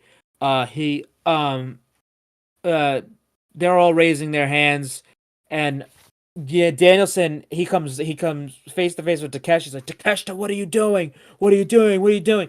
And then Danielson bails out. They bail out to the crowd. He's like, Takeshita, what are you doing? Because obviously Takeshita was a factor in helping Brian Danielson in his defense against MJF and defending all of MJF's goons from Brian Danielson. So that was a cool little wrinkle that they called back to. But yeah, Takeshita did go on to tweet out, "I love the Elite." So There was that, and they got me for a minute before Takeshita came back. When when Don ran back, and then Danielson kept going. Look who Kenny Omega surrounds himself with. Look what kind of people Kenny surrounds himself with. I'm like, get the fuck out of here. Is Ibushi coming out? Because of I thought maybe that Ibushi interview might have been a smokescreen, something like that. But no, it was Takeshita, which I'm completely fine with. But yeah, so the segment ended. The Elite, they're all raising their hands with Takeshita and stuff like that. So Takeshita is now on the Elite side, and what I see here is that I thought about this, which it's unrealistic, but I think this is where we're headed because obviously, Blood and Guts does not have to be 5-on-5. There's no rule for how many people Blood and Guts has to be, It's and ideal. Blood and Guts will not be happening at Double or Nothing. I am full belief that it's going to be Anarchy in the arena because of how successful it was last year, and I was like, why not do it again if it was so good last year? I think Blood and Guts will happen after or before Forbidden Door, just how it was last year. But what I think happens here is that I don't think Hangman. Well, I don't know if Hangman's going to be involved in the Anarchy in the Arena match. I don't know what's going to happen there if they're going to get in, because they're at match now. So there's Kenny, the Young Bucks, Hangman, and Takeshita. So that's 5. Blackpool Combat Club only has 4. I could see something where it's like Danielson really wants to fuck with Omega. The Blackpool Combat Club go and get Ibushi. I could see that because historically in every company they're in, who is the only person, even heel or babyface, can make that can shut Omega down emotionally and physically? Is Kota Ibushi. Every time he sees this guy, the guy fucking shuts down. He short circuits. It's like he doesn't know what to do. That's his lover. That's why. It's his golden lover. I mean, it's like he's like, even like again in Full Gear, against Hangman, when he saw the sign of going up that says "What would Ibushi think?" He stopped and he stared at it, and I'm like, dude, you can make a play, you can make an entire story of that sign cost Omega the belt. You can make a whole deal out of that, but I could see something like that happening, or somebody gets taken out if they do 4-on-4. Or if they get a new member, if another member, if it's not Ibushi, I have no clue who that could be. I have zero clue. The only person I could honestly think of is Samoa Joe. It's possible. How many? I mean, you have Yuta and Claudio heavily involved with Ring of Honor. Obviously they've all fought Joe. I just don't know who else there is that you could put in the Blackpool Combat Club that's established and ready to go now, because I don't think they could put in a guy that's ready to like a guy they need to build up, like a Lee Moriarty or a Garcia. Yeah. The only I think of like a Joe or like a returning Kyle O'Reilly, because he fits their style. Like he fits the Blackpool Combat Club style, Yeah. Kyle O'Reilly. But I don't know when Kyle O'Reilly's gonna come back, because neck fusion is nothing to rush, and obviously with him being a diabetic, that's obviously a lot more complicated. But I think the Blackpool Combat Club and Kyle O'Reilly, I think that'd be a hell of a fit. But I don't know if they want. I don't know if he needs to be bleeding and doing all this bloody shit. I don't know how that works with diabetes, and his recovery. But I have no clue who can align with them if it's not Ibushi. But I guess we'll just have to wait and see. I'm trying to think of people who match their style, really, like technical shoot style. Timothy Thatcher, Speedball Mike Bailey, Alex Coughlin. You got guys out there. I'm thinking of like guys who like on Bloodsport. Like Bloodsport, that's type of like I'm surprised Danielson hasn't. Speaking of Bloodsport, real quick, I forgot to mention this. So the Creator Clash happened. John Morrison, or John Hannigan is by his real name, was trained by Josh Barnett. Dude, his for the boxing entourage was match. fucking hilarious, bro. Taya Valkyrie, Cross and Scarlet, Vic Joseph, Hacksaw Jim Duggan, who else? LA Knight. Who else was there? PJ Black or Justin PJ Black Gabriel. in a Crash Bandicoot fucking costume. There's somebody else too. Shotzi, I think, was there. No. It was trying to remember. So you had so Mojo Rawley was there too. Mojo, that was it. Yeah. It was just wild. And Yeah, then that was crazy. I found out that Josh Burnett is a fan of one of my favorite YouTubers, Chris Raygun. So that was fun to see.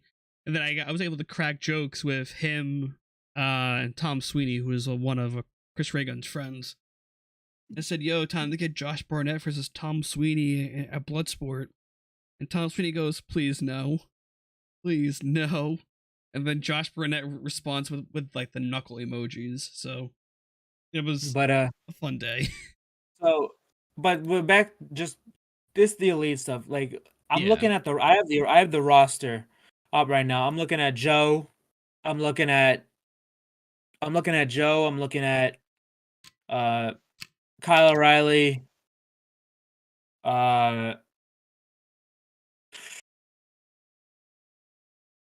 I'll get Bobby Fish back. Yeah. Where's I mean, I think he fits their style, but I don't know if they would do it just because he came back. Stu Grayson, I think they could do something with him. Stu Grayson, I can see that. That would take a lot of convincing.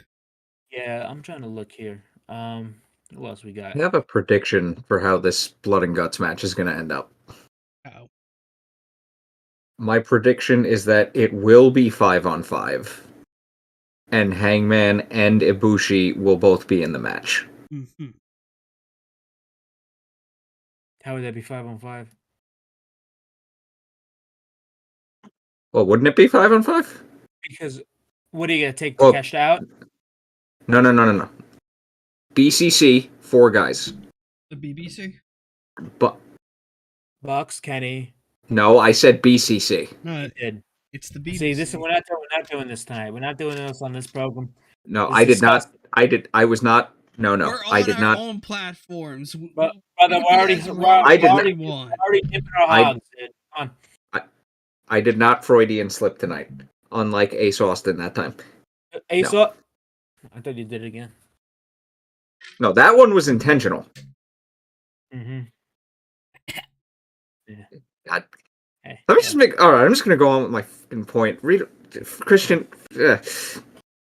BCC, 4 guys. Mm-hmm. Bucks, Kenny.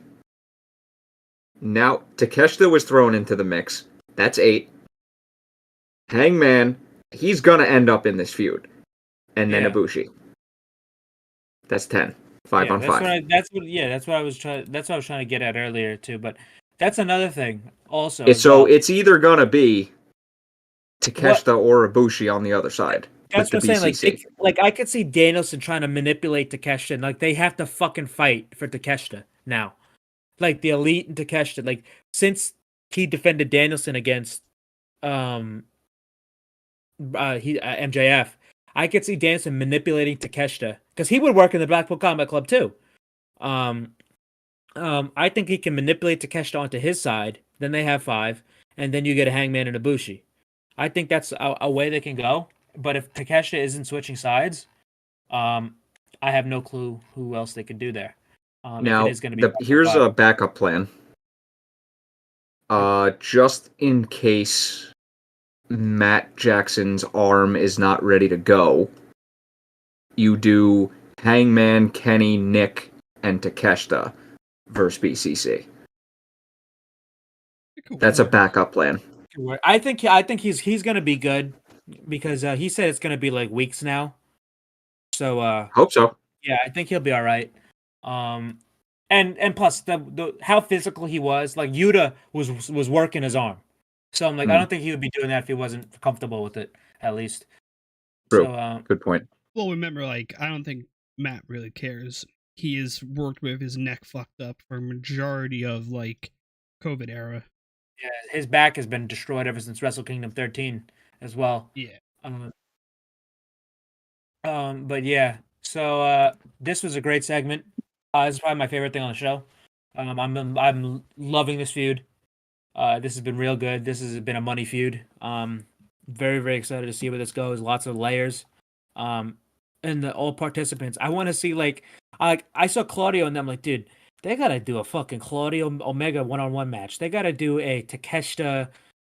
They gotta do Takeshita and Danielson again. They gotta do Takeshita and I mean Takeshia's. I think Takeshia's wrestled all of them except Yuta. They got Takeshita and Yuta. Yeah. They gotta do what else? They gotta do. I mean Kenny and Yuta. I don't think has happened either. Kenny and Danielson. Obviously, we want to see Kenny and Danielson again. Because Kenny I and got robbed of going to that by Ticketmaster. Kenny and Claudio is probably the one I want the most because we haven't seen that since Ring of Honor back in the day. What the? Oh, new bio. Oh, boy. So Young Bucks have a new bio. It's at Takeshita. We owe you a Cinnabon. So there you go. If they bribe this guy with Cinnabon, there's no. I mean, over. that's how you get it. Imagine if Kenny, Matt, and Nick pull together and they buy him an actual Cinnabon store. I don't know how he hasn't. Dude, that'd be sick. I don't know how he hasn't been sponsored yet. I think they're working on it because the Twitter loves him. They tweet him every day, but so I think he has like a love affair with them. I hope so. But yeah, so that was a great segment. After this, we had the TNT title match between Wardlow and Powerhouse Hobbs. And let me say this: we talked about it earlier on in the day. I was watching the Road 2 show for this match here, and everything on this fucking documentary Road 2 on TV should have been on television. Yep. This shit was fantastic. They made this seem like a pay-per-view main event. And I mean, if they would have put these segments over the QTV shit, we would have been in business here. This would have been a hot angle. They have QT talking about how Mona Wardlow, Wardlow's mom, thanked QT for all the things she's done for her son. How Wardlow, he kept calling him Michael Wardlow because that's his real name. Like how Michael Wardlow slept on my couch for me to try to get him on television, try to get him seen on television. We had Powerhouse Hobbs, who a lot of people don't know. I don't think they've ever told this story on television, which they should because it's crazy. And I think it's because Hobbs would probably end up being a babyface. But Hobbs had a brother. He had a brother who Hobbs wanted to be a wrestler, and his brother wanted to be a manager. He said this on Talk is Jericho as well. Hobbs didn't grow up in a good area. Hobbs' brother pushed Hobbs out of the direction of gunfire and sacrificed himself to save his brother Hobbs, Powerhouse Hobbs. Powerhouse saves his life. His brother passed away in that exchange. That is fucking nuts. And in that video package, they said the car that Hobbs had, the Monstar car that he had for 2 weeks, that was kind of random, it was his brother's favorite type of car. Why didn't you say that? Because it would have made the heel. I wouldn't. I'm not even saying that. It's just like it would have made the Wardlow destroying the car mean so much more. At least because same shit happened with. I mean, they did it with Wardlow and Joe when he cut Wardlow's hair off and they tied it back to Wardlow's father.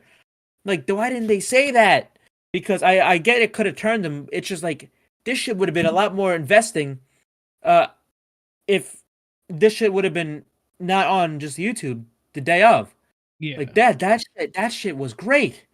And like it made it feel like a main event feud. I'm like, I wish all that, it's over now, but it's like, I wish all that shit was established on television because this could have been 10 times better than it actually was. Yeah, I agree. Yep. All right. But yeah, we had the match. Pretty good match here. Big horse fight. Nothing really that slapping meat. Yeah, nothing really that major. But the crowd did come up. Obviously, Wardlow is also from Pittsburgh. So obviously it was a hometown thing too. He trained at IWC there in Pittsburgh with Britt Baker. But I mean, the when the crowd came up, they started to come up after Wardlow did the Swanton. But so all of a sudden, QT Marshall gets in the ring, and he's having enough of this shit.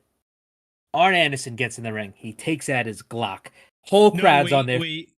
You forgot before that you had who's the woman that works with him again? Oh, Harley Cameron. Yeah, Harley Cameron. She came up on the ring, started like to give eyes to Wardlow, and Wardlow's like, "Get the fuck away from me!" And then you just have Arn staring at her. He's like, Arn gets in the ring. He takes out his Glock. He got that blicky on him. He kept that dang on him.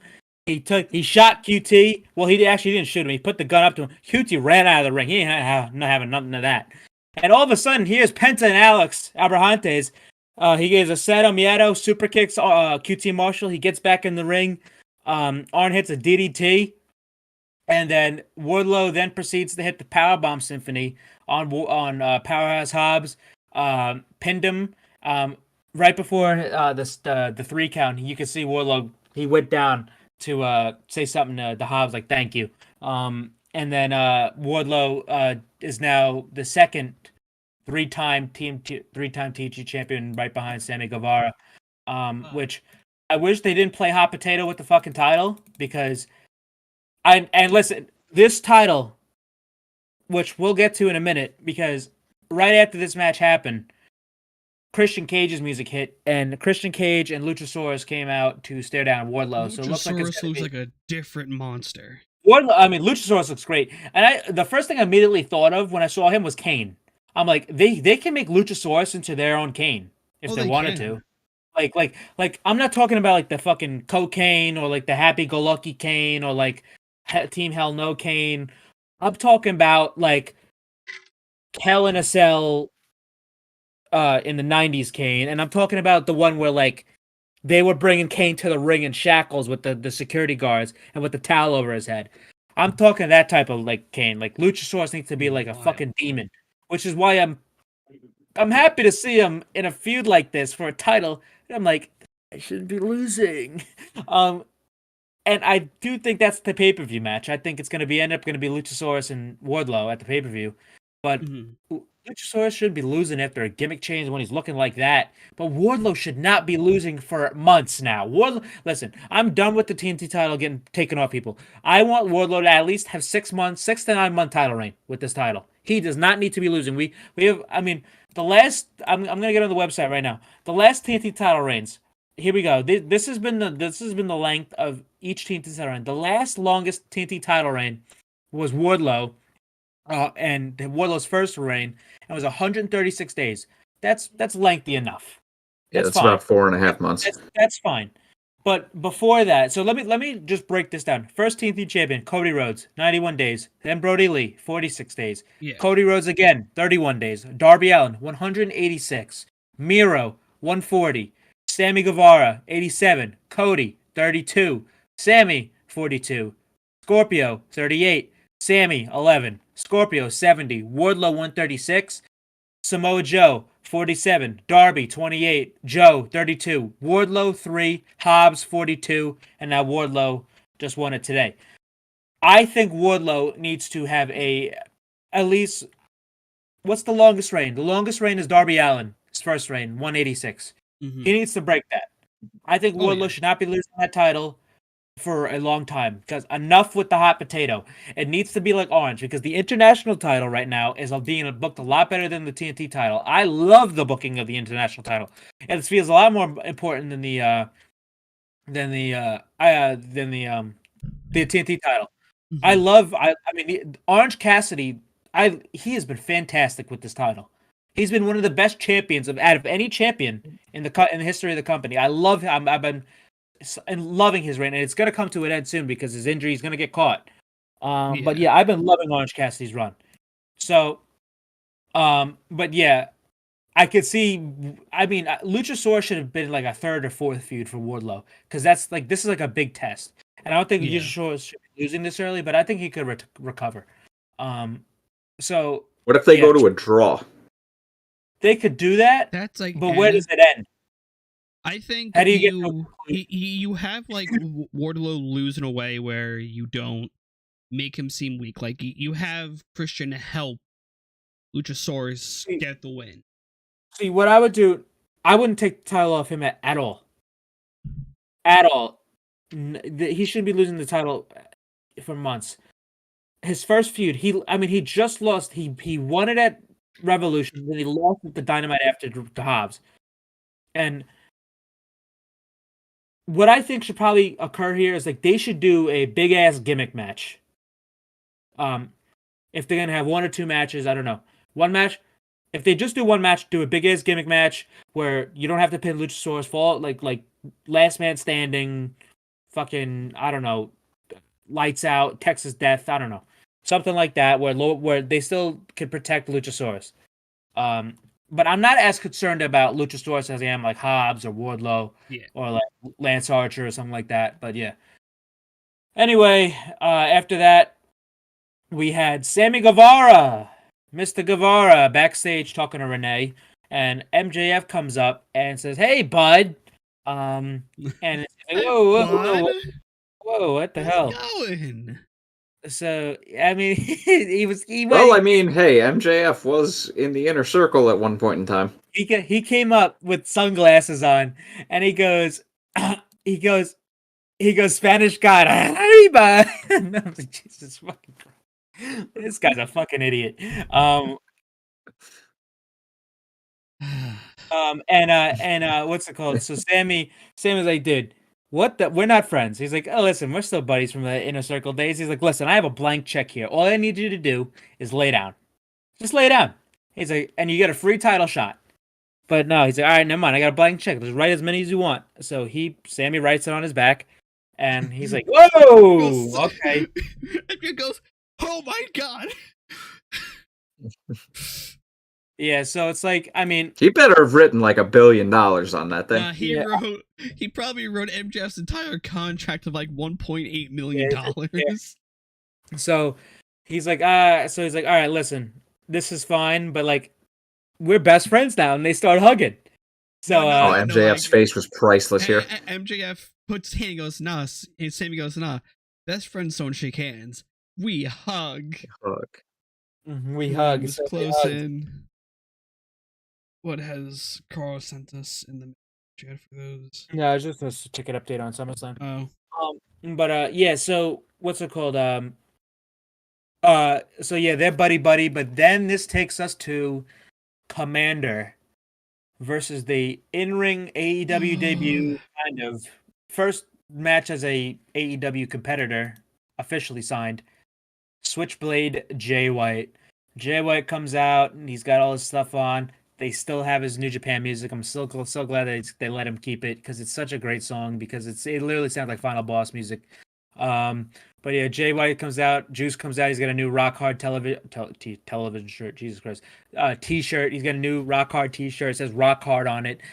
Recently suspended by New Japan Professional Wrestling. Gotta love it. Juice Robinson. Keep my wife's name out your fucking mouth. But yeah, so these two guys ripped it up. This was the match of the night for me. I really enjoyed this match. Commander got to showcase his stuff as he does. I mean, it was good for it because now knowing that he was signed after this match. But Jay White obviously got his stuff in, the chops, and I love it because this is the one thing I pointed out. This is the one benefit of the Japanese crowds is that I've watched Jay White for so long in Japan, probably since 2017. I've been watching Jay White. 2019, 2017, 2018, I've been watching Jay White in Japan. And that's one of the better things about the New Japan crowds because they're quieter, because it's different type of customs there. Yeah. You could hear Jay White shit talk. You could hear it all in Japan. You could hear every fucking thing this guy's saying. And even when he's whispering, when he's out of breath, I'll never forget when he was in that 40-minute classic in the main event of Wrestle Kingdom 15 against Kota Ibushi. And he was like, "Hey, fuck you, you're a fucking bitch." Yeah, and you could hear it. You could hear this shit. But that's one thing. Like you can't really hear him talking shit because he was talking shit nonstop, constantly during this match. That's one of my favorite things with Jay White.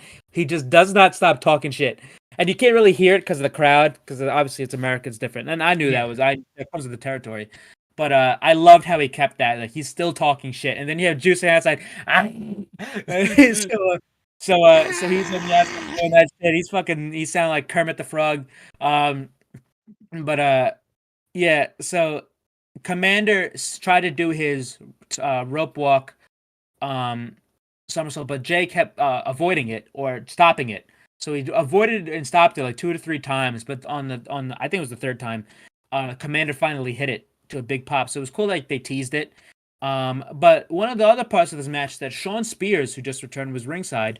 And every time Jay White was doing a move during the picture, he'd hold up a different number, like he was grading it. I'm like, it's actually pretty entertaining. Like I don't really want Jay feuding with Sean Spears, but I thought it was pretty entertaining. And then when Commander finally did his rope walk, fucking his dive, the whole crowd started doing the 10. I'm like, dude, how the fuck does this guy keep getting over? But yeah, so he did that. But Commander did this one thing where it's like he was in the ropes, he was flipping back and forth, he did like a Tierra. I'm like, what the fuck? I'm like, I don't know how he was doing this shit, but Jay caught him in one of them and hit the Blade Runner, spiked him on his head. He does that move better than anybody. I mean, it's been if WWE fans don't know, it's basically the Sister Abigail that Bray and Alexa were doing, but he does it so much better. I thought Damian Priest was doing Crossroads before. Yeah, until I had to get changed. Yeah. Which his new move, South to Heaven, is 10 times better than the Crossroads that he was doing. I agree. But yeah. So Jay White defeats Commander. Sean Spears is holding up a 5. A 5. Juice Robinson just beats the shit out of him. He just pulls him right over the barricade, starts beating the shit out of him. And so he brings him into the ring. They start beating him up. Ricky comes out, starts to fend off them, and then so it's most likely we're gonna get a tag team match between Starks and Spears versus Jay White and Rick. I'm surprised ELP didn't try to make like the add on to the tag. Just wait. So basically here though, I'm fine with Sean Spears being involved in this because the only reason is because I don't want him feuding with him, and all my concerns were lifted when Ricky came out. But it's somebody to kill it's somebody to kill and buffer to before the pay-per-view, because most likely at the pay-per-view it's going to be Jay White and Ricky. Yeah. That's most likely what it's going to be. Oh yeah. And I don't know when El Phantasmo is going to show up, because he's more than likely showing up. He got kicked out of the Bullet Club in Japan by David Finlay. He put black and gold merchandise on his pro wrestling tees and he tweeted it out. Phantasmo is showing up sooner rather than later. And that's the weird thing. I have no clue what LP's contract status is in New Japan. I have no clue what that entails. He was really getting pushed as a heavyweight starting in the G1 last year. I don't think he would be signed by AEW. I think he'd just be over here for a little bit. Yeah. It just depends on what his contract status is. But I love LP. LP is fantastic. I mean, if it was up to me, I would have made him the next leader of the Bullet Club over David Finlay. But that's kind of the story they're playing into with the Bullet Club stuff. And obviously David Finlay's like, everybody who's doing that shit over there, it is not Bullet Club. I don't acknowledge that. And they're not doing this. If you notice, Juice and Jay are not doing the Too Sweet. They're doing this. They're doing this instead. Which they're doing that instead. So we're gonna see where this goes. I'm really intrigued by this. I mean, I love Jay White. I'm a big Jay White guy. I've been a big Jay White for a long time because there was a time where a lot of people were out on Jay White in the beginning, saying they didn't understand him. They thought he was overrated. I was like, dude, this guy is fucking the next big thing, and I was right, thankfully. And the guy ended up being one of the greatest gaijins to ever grace Japan and one of the greatest heels I've ever seen. And listen, I even said this watching the show to my mom. I'm like, listen, God forbid they lose MJF in like the bidding war. Say if they lose him, you have a top heel right there. This is why I said back when Triple H was in charge, he should probably go to WWE because they already have MJF and AEW. Roman's not going to be around much longer. Jay White could have been the new top heel for WWE, but obviously, as we know, fucking the old man and his mustache is back, so you don't want to fucking have Jay White over there. But yeah, good stuff here. Really like this match. Congrats to the Commander getting signed. Oh, yeah. So Next up, we had Renee in the back with FTR.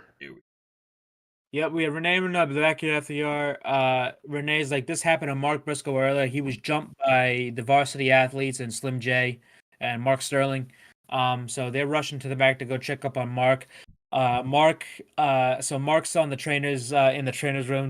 I love Mark to death. Dude, he's a only he could have made this as entertaining as it was. Dude, he's a cartoon character. I swear to God, he's like. He's not a real human being. Like, this guy is like off the page amazing. Like, I'm like, anything. I never hate anything he does. He could fucking sit in the ring, read me a book, and be like, this is the greatest shit I've ever seen. We're reading of Mice and Men. I can't say that word no more. But what's it called? Anyway, yeah, so it's Mark Briscoe in the middle. There's FTR on the right side. On the left, it's Satnam, Sanjay, Jay Lethal, and Jeff Jarrett, who they kind of like tricked Jay Briscoe, Jesus Christ. Mark Briscoe Mark Briscoe into joining the little faction here, which Mark Briscoe does not want to do. But Lethal is his friend and is the only one talking him into it. So therefore he's like, wait a minute. Why don't you go kick the ass? So on Rampage, we're gonna get FTR, Lethal, and Jarrett versus the Varsity Athletes and Slim J, which is all Mark Sterling's guys. So that was a pretty entertaining segment, which had no right being as entertaining as it was. Which I was at work yesterday rewatching the Flair fucking Lethal exchange for like the 7. I swear to God, I watched that earlier today. It went viral on TikTok. That's why I'm like, and so a lot of people are reposting it. Jumping on is a lot easier than jumping off. Wow! It's my line. No, that's my line. It's my line. I call me the 60-minute man, Daddy. You don't even know it's 60 minutes. Oldest ride, longest ride. I can kiss any woman, even that fat one right there. And still make her cry. Fucking, he's running the ropes. The funniest part about that isn't even any of that. Is the fucking talent in the ring. Like, you got standing right there. You got James Storm, Nigel McGuinness, AJ Styles, Frankie Kazarian, Bobby Roode. Fuck, dude. TNA was much better than people give any credit for, but because they were providing shit like that. But anyway, after this, we had a promo segment between Chris Jericho and Adam Cole, baby.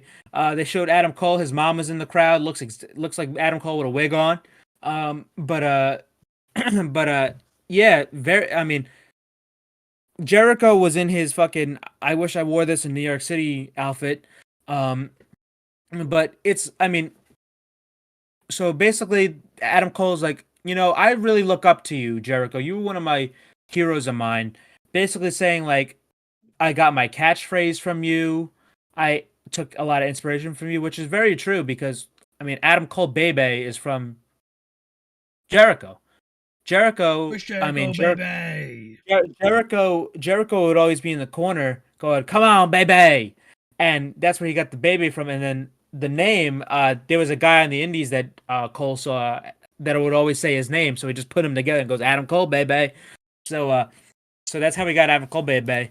But yeah, so they kept going at it. Jericho said he has no respect for him, and basically, I love the fire. It reminded me of NXT Adam Cole.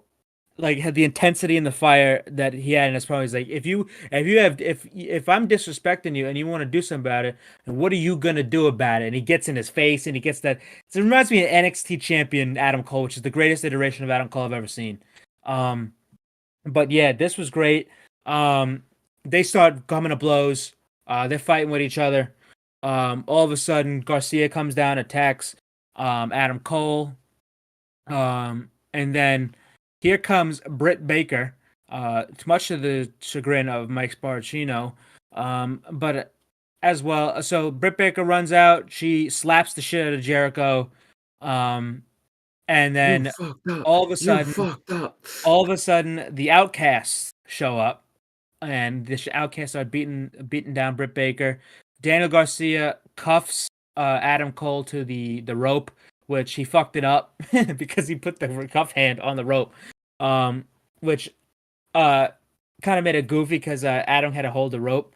But yeah. So anyway, it wasn't like the Outcast did not join the JAS. It's just it's just an agreement that's been like they were stating that on commentary as well. But so Jericho goes to take the kendo stick, gets a kendo stick and gives it to Saraya, and Saraya starts beating down Britt Baker with it, and Adam Cole is looking like his fucking he's looking like fucking Thor when Loki was getting killed in Infinity War. He's looked like he's watching somebody get killed in front of him. She's yelling Austin. They're trying to make this into a big angle. This didn't come off well. The only reason why this angle, this was a great idea for an angle. I thought the angle itself was fantastic. I thought it was great. The execution, not so much. I thought that, I mean, obviously they fucked up the cuff, but the execution could have been a lot better. Mm-hmm. Because number one, Britt Baker, I mean, the kendo stick. I mean, how many fucking times have we seen people get hit by kendo sticks and be fine? Britt Baker has been through a lot. I mean, look at the match with Thunder Rosa in a Lights Out match. This should have been, and I'm not saying Jericho. I was like, I hope Jericho beats the shit out with this thing. That's what I was hoping. Like, I'm not trying to make a fucking trying to say I'm not a hateful person. It's just he's a heel. I just wanted to see the heel do that. It would have been cool. Dude, that would have put so much more heat on this. Yeah. And my thing is Britt has taken much worse. What should have happened here was Jericho should have been on the left. Him and him and Garcia should have been on the stage watching the Outcast. Outcast should have taken something and bloodied her up, put her in her own pool of blood. Not just a kendo stick, maybe like a chair, maybe a spike, like Danielson's screwdriver. Just something more extreme. Like bloody her up. She's in front of her fucking family and Adam Cole's mom for Christ's sake. Bloody her up. Have this guy fucking crying. She's yelling Austin at this guy. It's looking like it's like a movie here. But it's just this should have been a lot better than what it was. The idea was great. The execution was very poor. But yes, she really should have took a lot more than what was provided here. Yeah, I love how this, like, the Outcasts and everyone involved in that storyline had their own separate thing going up to this. This was the most relevant thing that they've been a part of, and it wasn't even, like, their own separate storyline. Mm-hmm. So, yeah. Which I don't know, but I agree with Christian now. Great idea, bad execution. Mm-hmm. The thing it reminds me of is the barbed wire death match. Fantastic fucking idea having Eddie Kingston go cover this guy. Oh yeah, not their fault with the pyros. I mean, I'm not blaming anybody about the pyros besides the pyro people who, I mean, Kenny stated it was working, and then the guy came and said, "Hey, how about we try it like this?" And then it fucked everything up. So I don't blame anybody. I don't blame any of their talent because of that. That was a pyro fuck up. I mean, that's not their fault. But that's what it reminded me of. Basically, it was just poor execution. That it should have just been on. It could have been a great angle. But they could. I mean, it could have just been a lot better. They could try again. They could do something else where they have the whole JS hold Adam Cole down. They bring out Britt. They have Anna and Ty beat up Britt in the back. Who they like? She's already bloodied up. Like she could like gig or do a fucking packet, and then bring her out. And Adam Cole's held down. And she's like thrown off the stage through tables or something like that. They could try again and do it like that. They just have to watch out. But yeah, Mhm. I think. Listen, they have a long time till the pay-per-view. They can get back. They can get back. They can get their footing. The promo between Cole and Jericho was already great. So Yeah. we'll see. Next up, we had a match between the Jericho Appreciation Society and the Acclaim. We had a very, very quick vignette from Matt and Jeff. Oh yes, which it teased that, which they announced on Rampage that it's gonna be, they're gonna have a firm deletion match at the Hardy compound with Matt, Jeff, Isaiah, and Hook versus Ethan Page, Big Bill, Lee Moriarty, and Stokely Hathaway. That is gonna be fucking entertaining. I cannot wait for that. I mean, there's already been threats levied by King Maxwell, and I mean, this guy. I mean, Stokely was at the physical therapist gentleman's club, which I need to find this fucking physical therapist. And he said, "I'm not gonna test Rebby. She's got a gun license. So Stokely will not be coming anywhere near Rebby Hardy or her children." But anyway, yeah, this was really between. I mean, if the Acclaim lost, they would have had to join the AJS. They weren't doing that. This was really nothing to really talk about. This could have been on Rampage. Yeah, They could have they could have gave more time to something else. But yeah, this was just to finish this up. I mean, there's some for the Acclaim to do, I guess. But yeah, the Acclaim beat the Jericho Appreciation Society, and we moved on from there. We have our Rampage lineup. We got obviously, as we mentioned before, FTR, Jay Lethal, and Jeff Jarrett versus Slim J, and the Varsity Athletes, Ari Daivari, Tony Nese, and Josh Woods. We have a AAA Mega Championship title defense, which this is fantastic. El Hijo del Vikingo versus Realistico, which I'm very, very excited for. That's an awesome match. I can't wait for that. Also, Rampage will be on Saturday at 10 this week. Due to basketball, baseball, and the other matches. I forgot what the other matches were. I think there's a Taya Valkyrie match. Kiera Hogan versus Julia Hart. Oh, Kiera Hogan versus Julia Hart. We're gonna hear from Jade Cargill, and we're getting John Moxley versus Christopher Daniels, which sounds good to me. Cool. I'll take that. But yeah, so that's the Rampage line, and they announced that next week we're going to be getting, not at the pay-per-view, which I get because it's already been built up enough. We're gonna get a TBS title defense between Taya Valkyrie and Jade Cargill. Taya's first time on Dynamite, I believe, since her debut. Yeah, thanks. Yeah, so we're gonna get that, and we're gonna get Darby versus the winner of the main event. And with that being said, it's time. Wait. Oh, the main event. No, it's time to read some Stokely tweets.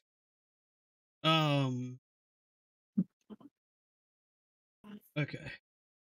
So Vanity Fair had tweeted out on April 14th, James Bond fans can expect a.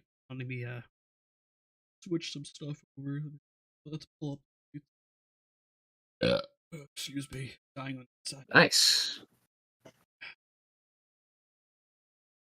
Oh.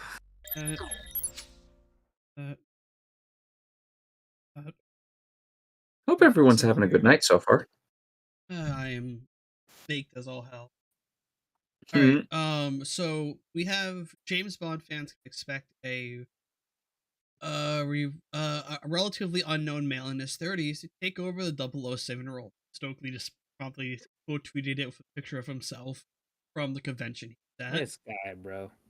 Then a lot of quote retweets. I'm not gonna play the audio, but this was the physical therapist he was at. He was just running down saying how he's gonna take Disney Channel off of King Maxwell's cable box. Kids already stole Stokely's car. Oh no. And they blocked.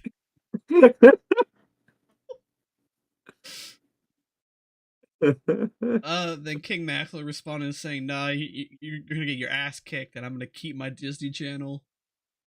I don't get what this fucking tweet means. Got Goldberg versus Stokely Hathaway in Wembley Stadium. No better way for one of the biggest, one of the best big men ever, and his career. It's his retirement. It's like leaving his boots in the ring with a fucking Wingstop cup. Not a Wingstop fan. Just saying. I've never been to Wingstop. I love Wingstop. I was not a fan of their wings the one time I went. Turn retweets and I'll report Arn for having the blicky. Like, then got the one that we read earlier. Hello, Stackley. Please be honest with your height. I noticed you advertise yourself as being 6'3" inches, but in my opinion, you were closer to midget size. Please eat shit, James. Well, yeah, so good. There wasn't much this week. Stokely, you are a legend. We love you to death here at the Pro Wrestling Injection. Full screen. Want to break the immersion. But yeah, it's just we love reading Stokely stuff. But now, guys, it's time for the main event. For the main event. This was which we also got robbed of 2 weeks ago. Yeah. We got, for as much good stuff we got, we did get, it was a pretty substantial give and take. Uh-huh. Right, so we have Sammy Guevara taking on Jungle Boy Jack Perry. Sure. This was a fun match. This was a great match. I really enjoyed this match. This and the Jay White match were very, very good. But I was shocked that this was the first time these two worked one-on-one in this company. That's crazy to me. Yeah. That was mentioned on commentary. But yeah, these guys went out there and killed it. I loved the opening few minutes of the match where they were going tit for tat, and just outside was gnarly. But there was another move that Sammy did was, I've never seen this before. This was great. He basically just took him over, he turned him sideways, and then transitioned right into the DDT, spiked him right on his head. Beautiful move. I thought that was a great move.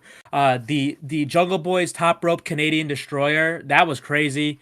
The match was fantastic, but it came to the finish where Sammy dropkicked Jungle Boy off the top turnbuckle into the timekeeper's table. Which looked rough. Yeah, so he bashed his head on there. He tried to answer the count, but as he was trying to get in, Sammy distracted the referee in order for MJF to knock out Jungle Boy with the Dynamite Diamond Ring. And for the first time, probably ever, we got a count out main event. Or I think it's the first time Dynamite ever we got a count out. Because we got Peter Avalon and Cutler on Dark. I think this is the first time we got a count out. I believe so. For the third and final time, for the love of God. There has been a count out in AEW. That was during the 10-man tag of the Elite Squad versus Hangman Dark Order. Oh, okay, yeah. That's when I think it was was Stu and Luke Gallows fought all the way towards the back, and they both eliminated themselves. I think that was the first and last time we ever saw. Yeah. So about 2 years ago. So yeah. So we don't really get this often. So I don't really care. What like WWE does this shit all the time. Like DQ finishes to DQ finishes or count out finishes to go off the air after a 3-hour show. That's when I get hot because they do them so often. We can count on we can literally count on 2 fingers how many times they've done one, and one of them was in a multi-man match, elimination style. So I have no problem with this. It fits the story, and this. This tournament, it's just a gimmick. They're going to be doing the 4-way. So basically, what happened here is they start hugging. They start rolling around, hugging. Sammy puts MJF's scarf on. MJF does Sammy's pose. He does Sammy's pose. He picks him up. He's on his shoulders. They're celebrating like they're fucking thick as thieves. These two. But this was funny. And that's how they went off the air. But so Sammy Guevara advances. He's going to wrestle Darby Allin next week for the chance to fight MJF at Double or Nothing. And Sammy Guevara will win that match. Not by pinfall, not by submission, by either disqualification or countout, the same way Jungle Boy got defeated here.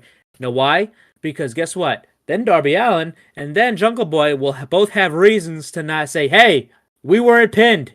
We weren't submitted. We got screwed. And that's how you get to your Fatal 4-Way. Because you got MJ saying, we're not doing a Fatal 4-Way. Fuck you guys. We're getting one. So it's going to be the Fatal 4-Way to Double or Nothing. And I'm very excited for that. Okay. Now time for the rest of the week. I'm just going to say mine is Chris Jericho. Nice. He did good shit tonight. Christian, you can go next because I don't really. I keep forgetting to think about this every week. For me, I'm going. They had 2 great matches in the weekend. Aussie Open were fantastic. Right, Mike. I mean, can you ever go wrong with Aussie Open as your pick? Never. Absolutely not. That's. You know what? I, just because, am gonna go Jay White. Just because. All right. Nothing wrong with that. And that will do it for us here today, guys. So. Oh, honorable mention Mark Briscoe for that. Just entertaining. Just yes. So I'm not sure what days we're going to be on here, but we were on here today to not interfere with the Sports Hit List post show for the NBA playoffs. I think there's another game next week too, right? I'm not mistaken. I don't know. I don't follow basketball. Carl will inform me on days that I can be here and days I have to be on the hit list. So guys, without further ado, thank you all for watching and we'll see you next week. Goodbye.